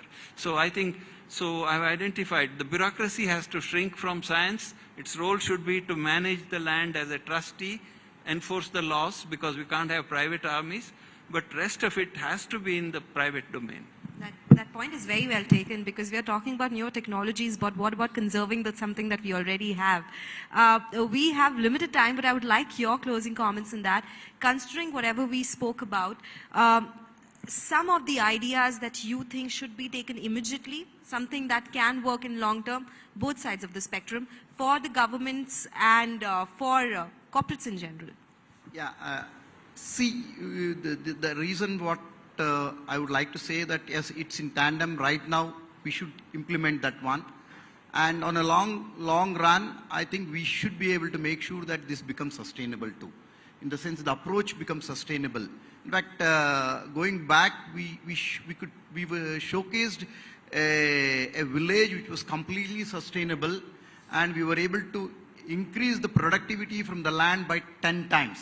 That means we were able to give irrigation water through a locally available power generation system and various other things. Now coming to hydrogen also, we should be able to deal with that one, because at one end we have environmental hazards which has to be really looked at with the kind of burning of straw and other things which are happening. And there are opportunities to replace fossil fuel in various sectors. It needs a very strategic planning, and we need industries to come forward, and we have been talking to people, and the corporates should go through this motion in terms of evaluating, and they should be, I should also say that the trust between academia and industry should be a lot more than the technology transfers which happen across the globe kind of situation. I think this is where the change has to take place. We see some changes taking place along that direction.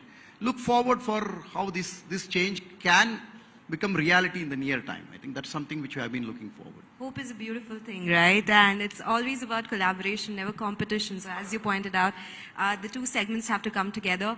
Dr. Ullas, Mr. Dasappa, it was a pleasure speaking with both of you. Thank you so much for joining us with your insights today. Thank you. And thank you so much for being a wonderful audience. Thank you.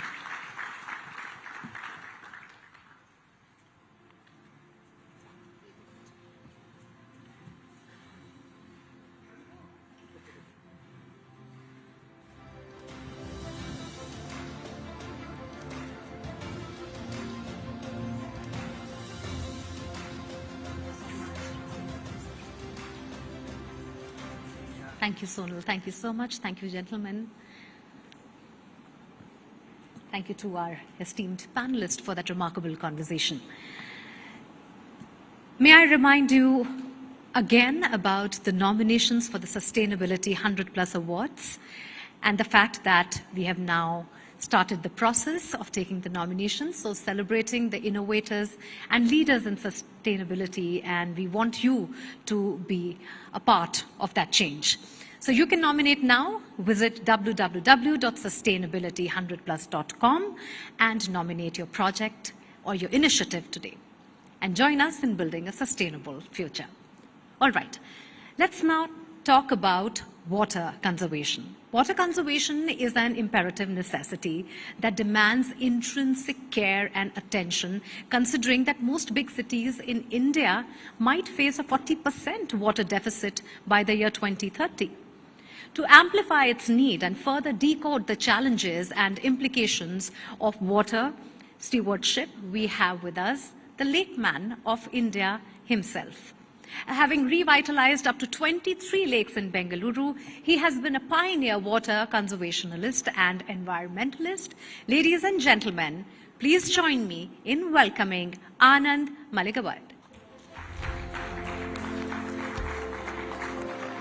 Amidst Bengaluru's expanding urban landscape, Anand Maligawad, referred to as the Lake Man of India, demonstrates the remarkable impact one person can have on environmental revival. His dedication to restoring lakes has breathed new life into water bodies, igniting a movement towards a greener future. Once surrounded by a city with more than 1,850 lakes, the alarming deterioration of these ecosystems prompted a critical reflection on the legacy we are creating for future generations. A specific lake, lifeless for 40 years and used as a cricket ground, showcases the dire state of neglect. With unwavering resolve, Anand Maligawad took it upon himself to revive these water bodies. He transformed a 36-acre lake in merely 45 days. 7 years on, the lake thrives, a hub for biodiversity, showcasing clear waters, diverse bird life, and a rich aquatic ecosystem. Maligawad's mission transcends mere lake restoration. It cultivates community engagement and afforestation, demonstrating that sustainable living is achievable through collective action. His efforts highlight the importance of water bodies for ecological balance, groundwater renewal, and economic stability, embodying the principle that water is foundational to life, hope, and enduring prosperity.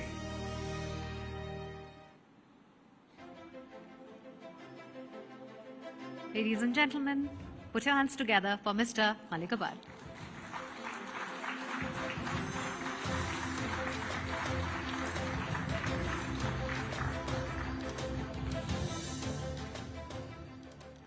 So good evening, all of you. Good evening. Yes. So you've seen things are going, and 1,850 lakes. You might have heard numbers. We are in almost 430, 440 somewhere. Out of that, how much you can touch the water, you can swim in it. That all you know, whoever knows Bangalore. So in 2016, I read a newspaper saying that Bangalore will become zero water city by 2025. And by 2030, 21 cities will go zero water. So I don't know, lot of news we read, a lot of things, we just glance. There are close together issues in planet. We don't, get into that, we don't address. I don't know, somewhere this lake stuck into my mind. And I started thinking I am from, Koppala district, which is near 35 kilometers from Hampi. I was thinking Bangalore will become like Hampi or what? Hampi, how many people you heard or not, I don't know. Hampi was such an empire, it was an international market for emeralds and other things, pearls, right? Today you go only rock and stone. So if there is no water in Bangalore, it may become mini Hampi, right? As you know all, good air, good water, good food, good sleep. These are the basic requirement for any 84 crore species, right? So I was thinking Bangalore goes zero water because I came to Bangalore in 1996. I seen, chill, Bangalore, right? With every house had a small wells and just people used to extract the better quality water, just one, one wire rope, right? So now today you see thousands, 200,000, 400 feet we reached.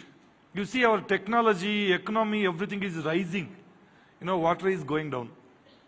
Yeah, water is keep going down, and we are so crazy that we are thinking that okay, if it goes 2,000 feet also we will extract, 3,000 feet also extract. The more deep you go, the more heavy metal, arsenic, lot of chemicals you will reach, right? And also we think that why don't we, get a ocean water desalination, this, that, and all. Instead of that, whatever our lakes, ecosystem, if you bring back, that is more than sufficient, in fact.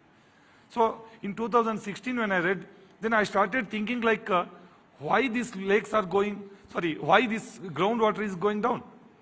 Then I consulted people, started talking about, researching about this. I thought, Bangalore had only, now also, there are all, of course, soak pits there. Rushboti, Kumudavati, Arkavati, and Dakshina Pinaki. There were 4 rivers, which they flow from the Nandi Hill and Malleshwaram, itself. And also, you see, these rivers were not contributor for the Bangalore. See, Majestic bus stand, which is the Dharmambudi lake, which is a 1,800 acres lake. Today, it is one of the best bus stand in the Bangalore.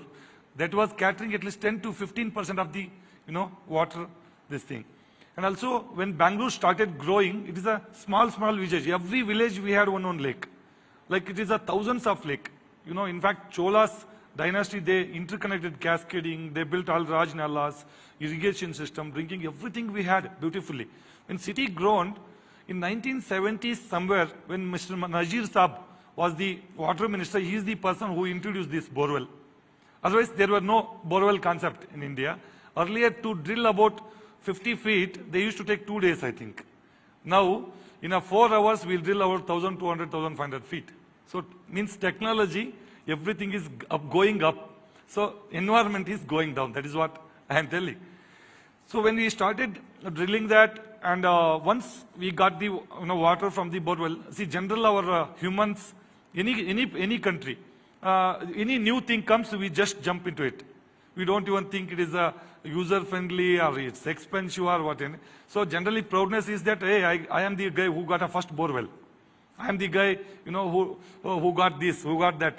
And what you got, whether it is worth or not, we don't know.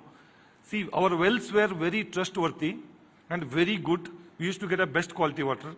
Whereas this GI casing, what you put for borewell, it's keep rusting and, it is adding your rust into the water. We started trusting that. See, when all the lakes, even, just people used to do this and they don't used to touch their hand like this, they never used to drink. Just like this, put a mouth and suck. That was the condition we had our lakes. In fact, where I born, North Karnataka, it is a mini Rajasthan, which is Koppala district. We know more value of the water than Mysore Karnataka people. Thanks to Vishweshwara ji, he is flooded with water. And you also got a good rains. 700 to 1200 millimeter rainfall happens in the Bangalore. And also it is very rich green, from sea level it is almost 980 feet, tall. Like high ground is the, how much? 900 meters, 900 meters from the sea level, which is high ground is the peakest point of Bangalore, right? So that way, my school bed was in the lake only. Lake bed, my government school. I used to play with, crabs, all these frogs, gigs and all like that. I used to make small lagoons, take a castor straws and all, put them, take a coconut chips and fill the water like that. So my journey in a childhood also started like that. When I came to Bangalore in corporate life, I worked with one of the automotive and aerospace industries for 15 years as a group head, and I was also heading CSR. So when this life beautifully, everything was comfortable, after seeing this, then I got into this lake rejuvenation. I was thinking like, why governments are not rejuvenating? What is the problem? Why lakes have been destroyed? All these things, questions came to me. When it came to me, only one reason is, when you push a button, you get a water in your syntax tank. Just if you just turn a tap, you will get a good water. That's it. Only simple reason. And also earlier, people used to go to lake. They have to get some water. When they were putting effort and time, they know the pain of the water. Pain, how expensive commodity it is. Right? The moment it became like a just switch on, switch off, then people started using high. You see, earlier, their well was to be there. Then it is a mud area. Bangalore, it was almost ground floor, maximum rich people means one first floor. Right? There were no multi-storage and other things. And they normally used to have that culture from British time, like we'll have one garden, everything. So whatever cloth washing, everything happens, it used to percolate there. Take there, percolate there. Take there, percolate. So there was a, dispenser, there was a depositing also. So when it become like a borewell concept, when we started using more. When we started using more, then it started going beyond percolation. So you see, election agendas in the, I think, 90s and 2000, drinking water supply, then drainage system and roads. So of course today it is completely changed. Now people are asking, we want to protect water body, we want tunnels, we want metro, these, that, almost changed. So that time what happened, all these concepts came like, drainage system, all these things they came. Then low-lying area is lake. So entire this water, whatever is there, and also people started, charcoal, all concretization, everything has happened. Then that sponge, whatever is there, we sealed with the laminate. Then it started going where? Low-lying area lakes. So all these lakes also neglected because we get a water here, no connect with lakes. See, all the lakes were connected spiritually earlier. Every month we used to have a festival. Every festival we used to go to water body. Because the moment you do, like some puja, then it is all involved with lot of, ingredients which it purify the water. So the disconnect, then started sewage going into it, it all becomes septic tanks. The moment they become septic tanks and the entire, like a percolation, whatever is there, it used to evaporate, it used to create microclimate, all distracted. Then the moment it has happened, like there has to be a lot of fishes, native fishes. There has to be mosquitoes also. Whatever they keep larvae, half of them they used to eat. So all this is stopped. Hyacinth came, and that way, then lake overflowing means it's a big festival in the villages earlier. This is a prosperity. When big rains happens, lot of water collects. When overflows, people used to celebrate. But these lakes started flowing every day. Every day they have started with which water? All this, like sewage water. So that way, lakes got destroyed. Then after that, percolation also stopped, and they started producing a lot of methane gas, so many mosquito breeding. Then people surrounding whoever used to stay, they used to think they want to get rid of it. When Bangalore started growing, land costs also went up very high, and governments also wants to do a lot of infrastructure development. That time they were searching lands are available lakes only. And when they started burying, they started constructing, infrastructure. Nobody is objected because this was causing problem for people. So that's how slowly they destroyed. Out of 1,850 now, I think 400, 450 lakes left. So this way, complete Dakshina Pinakini got, flooded with sewage. Vrishabhavati, Kumdavati, Erkavati, all they spoiled. So what I thought is, after researching and understanding this system, then who will fix this issue? Right? It is there now, something act for impact. Right? Who will do? Government will do. Or somebody will do, you will do, I'll do. I thought, let me start it. Let me start doing it. In 2017, I started working on one lake design that, I experienced that each acre in 2017 itself, 50 lakhs to 70 lakh rupees per acre cost. And they used to take about 1 to 2 years time. And every month maintenance of lake is about 1 to 2 lakhs. And they are not self-sustainable. I thought, let me design something which is a low cost and a less time and self-sustainable and our ancestral way. So that it will become a people movement. Anybody can rejuvenate the water body. So that way, 36,840 lakes are there.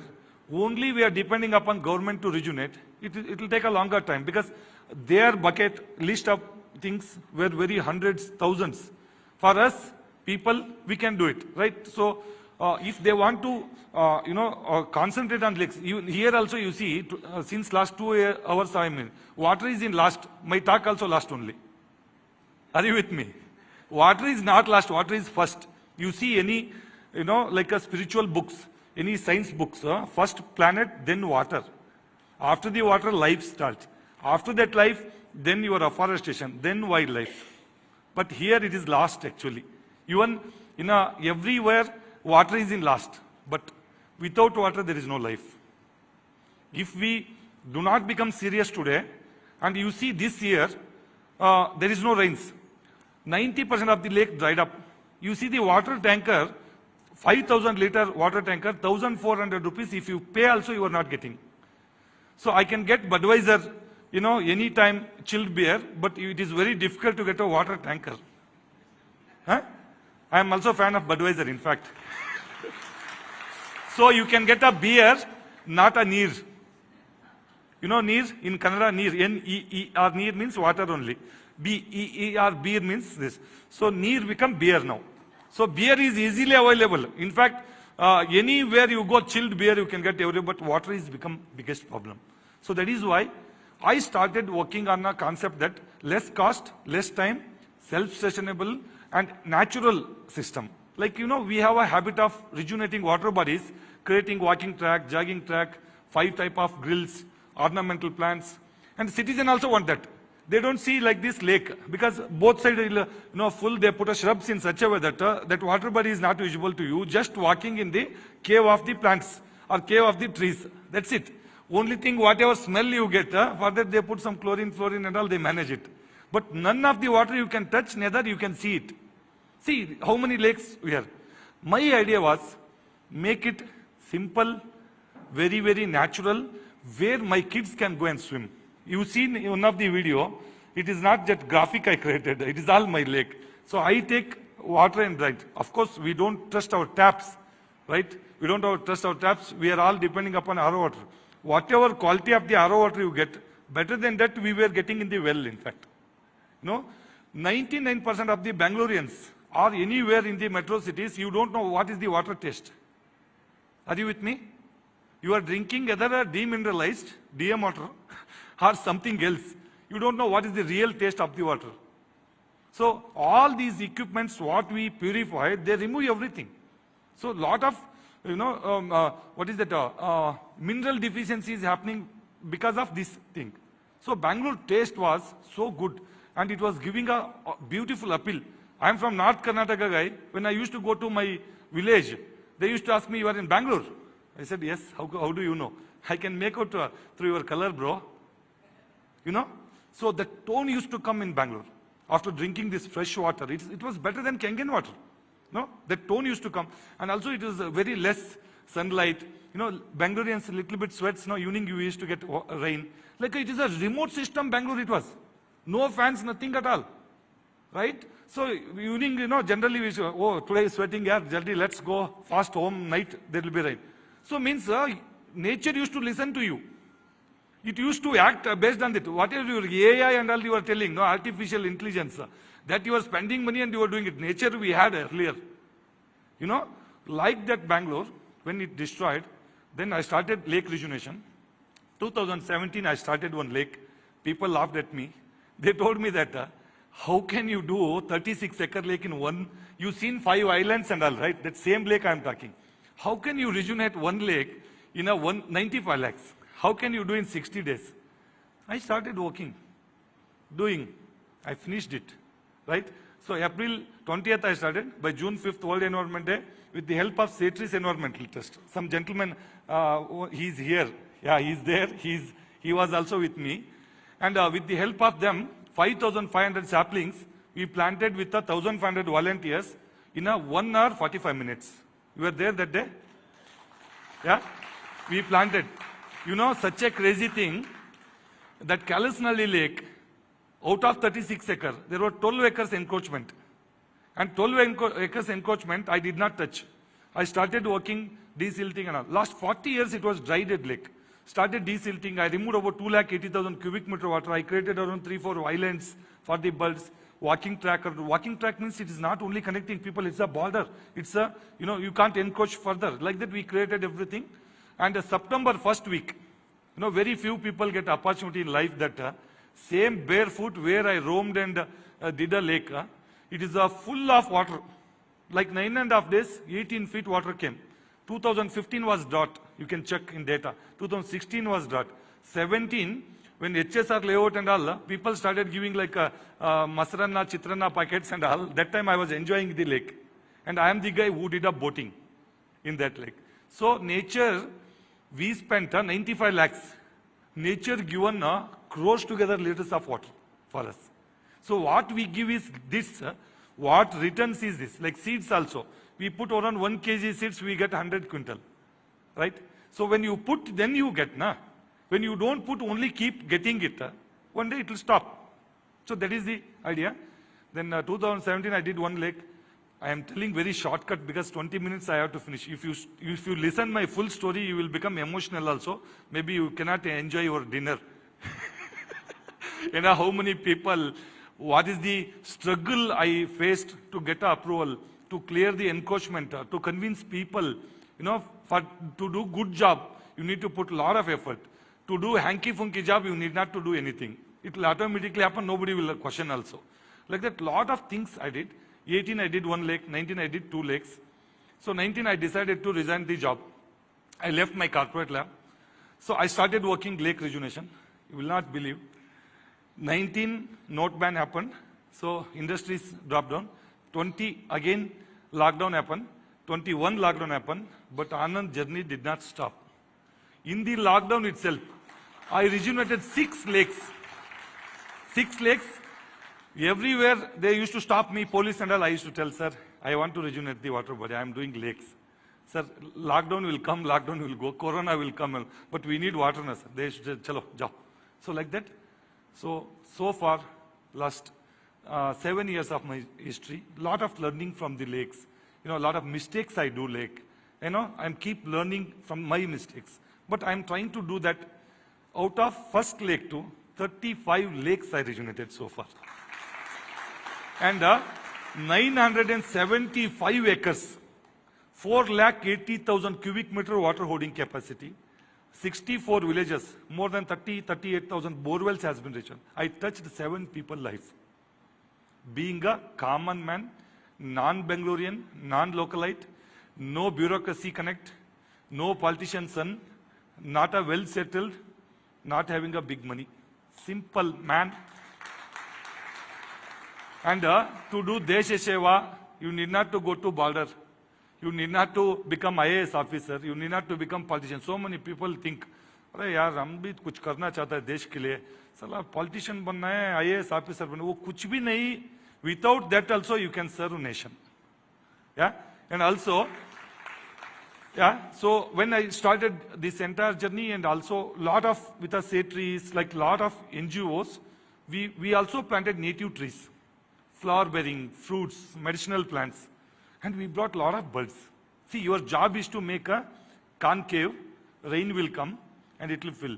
You make a convex, which is walking track, like a kids, senior citizen, like a, all will connect and they start walking it, so that lake will be protected. Anything is a dark place, it will go wrong, right? So we connected community, they started loving it, and a lot of birds came, a lot of fishes came. So economy has been raised. In fact, biggest advantage for people is wherever we rejuvenated a lake, 7 times their land value is gone up.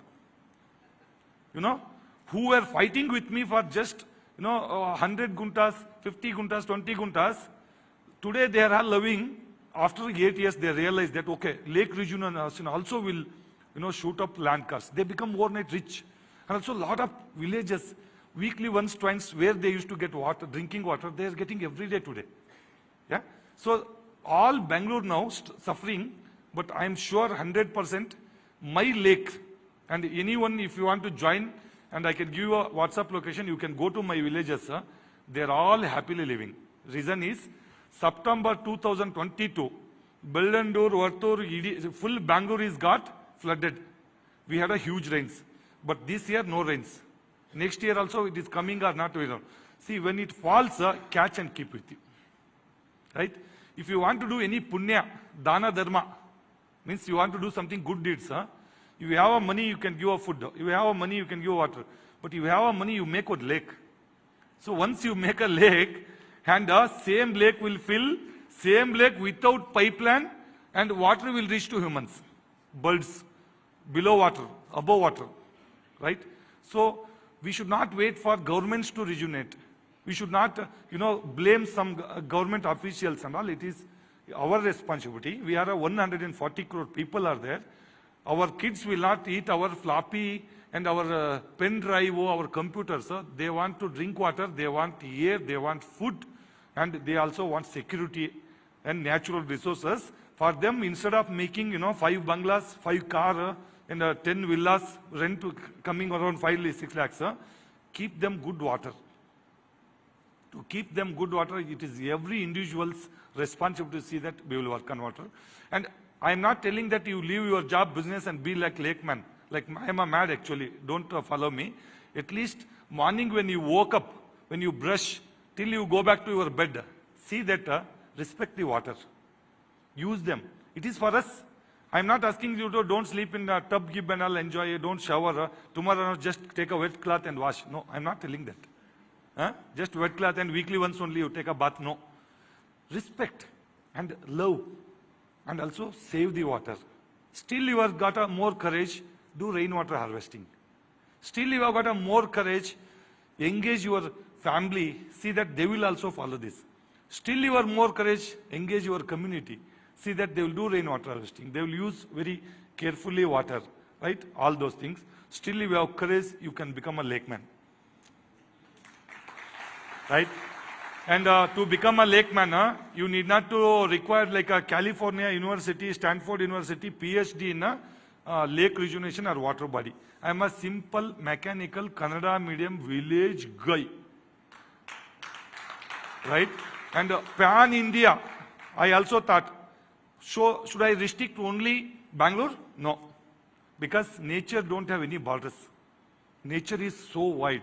Right? And there is no restriction. Borders are created by us, right? And animals, they create a border. See that they will have a zone, like a Karan sir were here. They create a zone so that they will be in a zone. But they don't cross each other like that, it is there. But for us, no. So I started thinking that, okay, 1 lake I did, 35 lake I did, okay, fine. But there are a lot of mistakes. See, I'm not telling like I'm done 100% perfect. See, nobody can do any house you build. If you put 100% vastu, I don't think it is a house. Same way lakes, ecosystem, keep learning from nature, keep working. But intention is clear that my Bangalore should not go zero water. हम छोड़ेंगे नहीं. थप्पड़ तो मारो बस. उसके लिए पैसा देना है क्या? Lakhs together salary I left. I sacrificed my life 18 hours. I work on lake. इसको 2 मिनट मारो, देखते हैं कैसा मारता है. मारो. It is good for health. Your health, your blood circulation will going to increase. So, like that. And also I started working with Pan India now. My dream was to make it a people movement. To make a people movement, it should be less cost, less time. Nobody's got patience to get, 10 crore, 50 crores, invest on it. Nobody's got time to spend 2 years, 3 years. So where I started working on, less than 5 lakh rupees per acre, whereas 50 lakhs. Then I started working like, instead of 2 years, 50 to 70 days. You will not believe 35 lakes. So far I did that. Lowest time I have taken is 45 days. Highest time I have taken is 100 days. 100 days, lakes pick and span. Smallest lake is 3.5 acres. Medium lake is 75 acres. Largest lake is 756 acres I am working on. From last January till June, 92 earth movers, 64 trucks, 400 people, and 12, compactors, and 15, 20 JCBs. And it was a mega movers and packers. What is it? Mega movers or something that program. So I did it happily. So I am the guy from first lake to till last lake. I am working on cascadings. I am not just working one lake here. It won't work. So Bangalore got a cascading lakes. We call it is a stream. Each stream is got about 10 lakes, 5 lakes, 6 lakes like that. I am proudly telling. As of now, I was selected 11 streams. I was selected 45 lakes. By 2025, I supposed to complete. By 2024, I am completing it already. Yeah, that is called ridge to river. So when Penna river is there, when Dakshina Pinaki is there, don't touch river. If you rejuvenate river, big money, big time. Whether it is sustainable or not, we don't know. But work on inputs where, from the hair you start work. Like, see this river, whatever catchment, all the lakes you rejuvenate. And also I brought a concept called natural biological sewage treatment without, electricity, chemical, STP plants, so many things, it will cost you. And also it is a huge maintenance cost. What I am doing is natural biological. I make a lagoon, another lagoon. I keep a pipe here. I bring a water. Just initial stage itself, I trap a plastic, thermocol, PET bottles, like airport concept. Airport in a security, they will trap everything and leave you. They don't check in a hangar, so aeroplanes and all, right? Same way, input of the lake, trap them, and of that, trap the sludge. Then excess nutrients like nitrogen, phosphorus, potassium, sulfur, whatever is there, I put a hydroponic plants, like Canna indica, elephant ear, vetiver, star grass and all. So they need a food. They need a food, then they extract all the NPK from this thing. Micronutrients I am converting into plant. Every 3 months, 4 months we cut. And again we make it a manure. And we expose it to ultraviolet from the sun, which is the most powerful. I don't use chlorine, fluorine or anything because it is a cost and it is a poison. So when you expose thin water into the sun, and anaerobic bacteria will reduce. So that methane gas will be reduced. So in to out, only sewage. That is called 15% grey water wetland I created. So that natural, this sewage will be treated. Then it goes to Rajnala. Again it flowing and moving. Flowing and moving water, naturally it get purified. Then next lake. That. So grey water is keep moving until Penna River. So Penna River, my target is by 2030, after reviving all these lakes, if that quality is not meeting CPCB or NGT standards, we can have one phytoride system or on some plant there. We can treat and put it into this. Why I am doing this is, you are all sitting in Bangalore, put a Harpic, best of the best chemicals. You keep your toilets, everything fresh, neat, you relax, that I am fresh. No. You, whatever you flush, next day morning it will come as a vegetable and milk for your house. Are you with me? Because entire this water goes to Penna, Rushbavati are there. There are set of farmers who is depending upon this river, and you are getting a good water and they were doing a cultivation. Now you are putting all heavy metal arsenic into it. They do cultivation, they grow vegetables. You stand in a Attibele or Hosur road, morning 5 o'clock to 4 o'clock, highest vehicle comes is vegetable. You know, all these vegetables are grown with your fleshed material. And also all plants will, take that. And their nearest market is Bangalore. They sell it. You happily eat that. First of all, you don't know good water quality taste. What is the Bangalore? Second, you don't know what is the vegetable taste. Right? So you eat that. And also a lot of grazing happens. Those cows will give a milk. That will also come to you. So seeing the sky, spitting, what you spit, same thing will come back to your face. Are you with me? So my idea is, like Bangalore. Bangalore had a beautiful climate, nice full trees, lakes, gardens. And you see, Bannerghatta road and other roads, earlier you used to see nice trees, lakes, this, that ecosystem. Today you will see high-rise buildings, glass buildings. Either they are ITBT or hospitals. Yeah, you can just check ITBT or hospitals, and these hospitals are bigger than any economy today. I think world's one of the top economies, I think, hospitals, I think. And in our Vedas and all you see, Vidya and Chikitsa, these are all free commodities. What? Today, we are all earning 15% at least we are paying for water. 15% we are paying for our health insurance and other things. Maybe we, our father or somebody else. It is all happening. Reason is because of bad air, bad water, bad food. There is no good sleep. When these three are not there, you can't sleep. You will have an illness, problem. You will have a less output. So that is why my dream is bring back Bangalore, not by stopping your, lavish life. What I'll do is you keep flushing it. I'll keep treating it, right? So I'll see that Penna River have a better water, then you will get a better vegetable, better milk. So now you decide you want to join me or not. Of course, all these things are happening because of you people, right? A lot of people who is supporting me in a, like a CSR funding support. I did not spend 1 rupee from the government. It's all projects are done with the CSR funding support, some of the crowd funding support, a lot of volunteers from corporate, they are joining me, they come and clean with me, they come and plant with me. Lakhs together volunteers joined. In fact, so they written close now.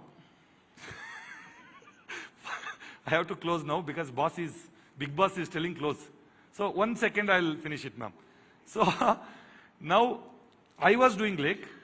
I am also training people to do lake rejuvenation, natural, ecologically.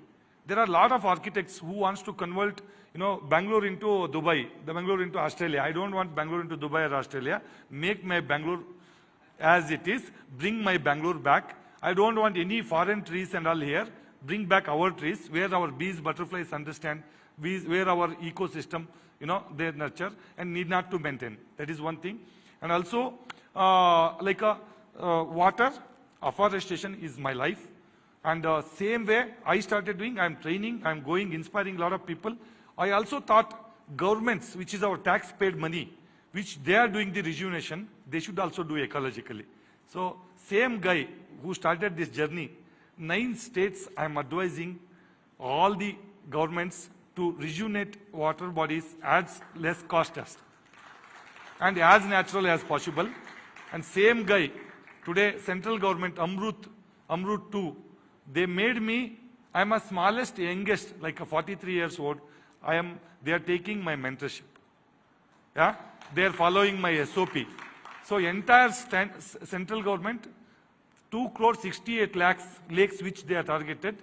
I am telling them, don't make stone pitching, concrete, steel, structures, and ornamental plants and all. Don't reduce water body and make it as something amusement park. Keep water body as water body without reducing. And at least I don't want to drink from lake. At least my kids should go and swim in it. So that is what concept I am requesting them. So whole idea is to bring lost habitat, and along with the economy, along with our technology, we will also protect our nature. Yeah? We will also protect our nature. It is not for us, it is for our kids. Thank you so much. Thank you so much.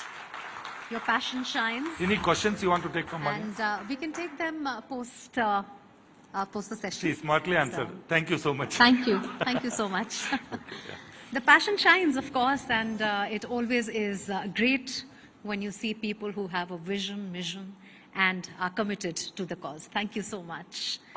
Ladies and gentlemen, what we have witnessed today is a remarkable summit fueled with ideas that can pave the path to a holistically sustainable future.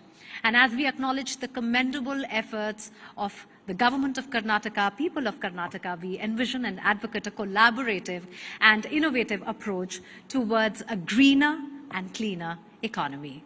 Thank you all for your lovely presence and for being a wonderful audience. I hope to see you soon. Please join us for dinner and drinks. Thank you.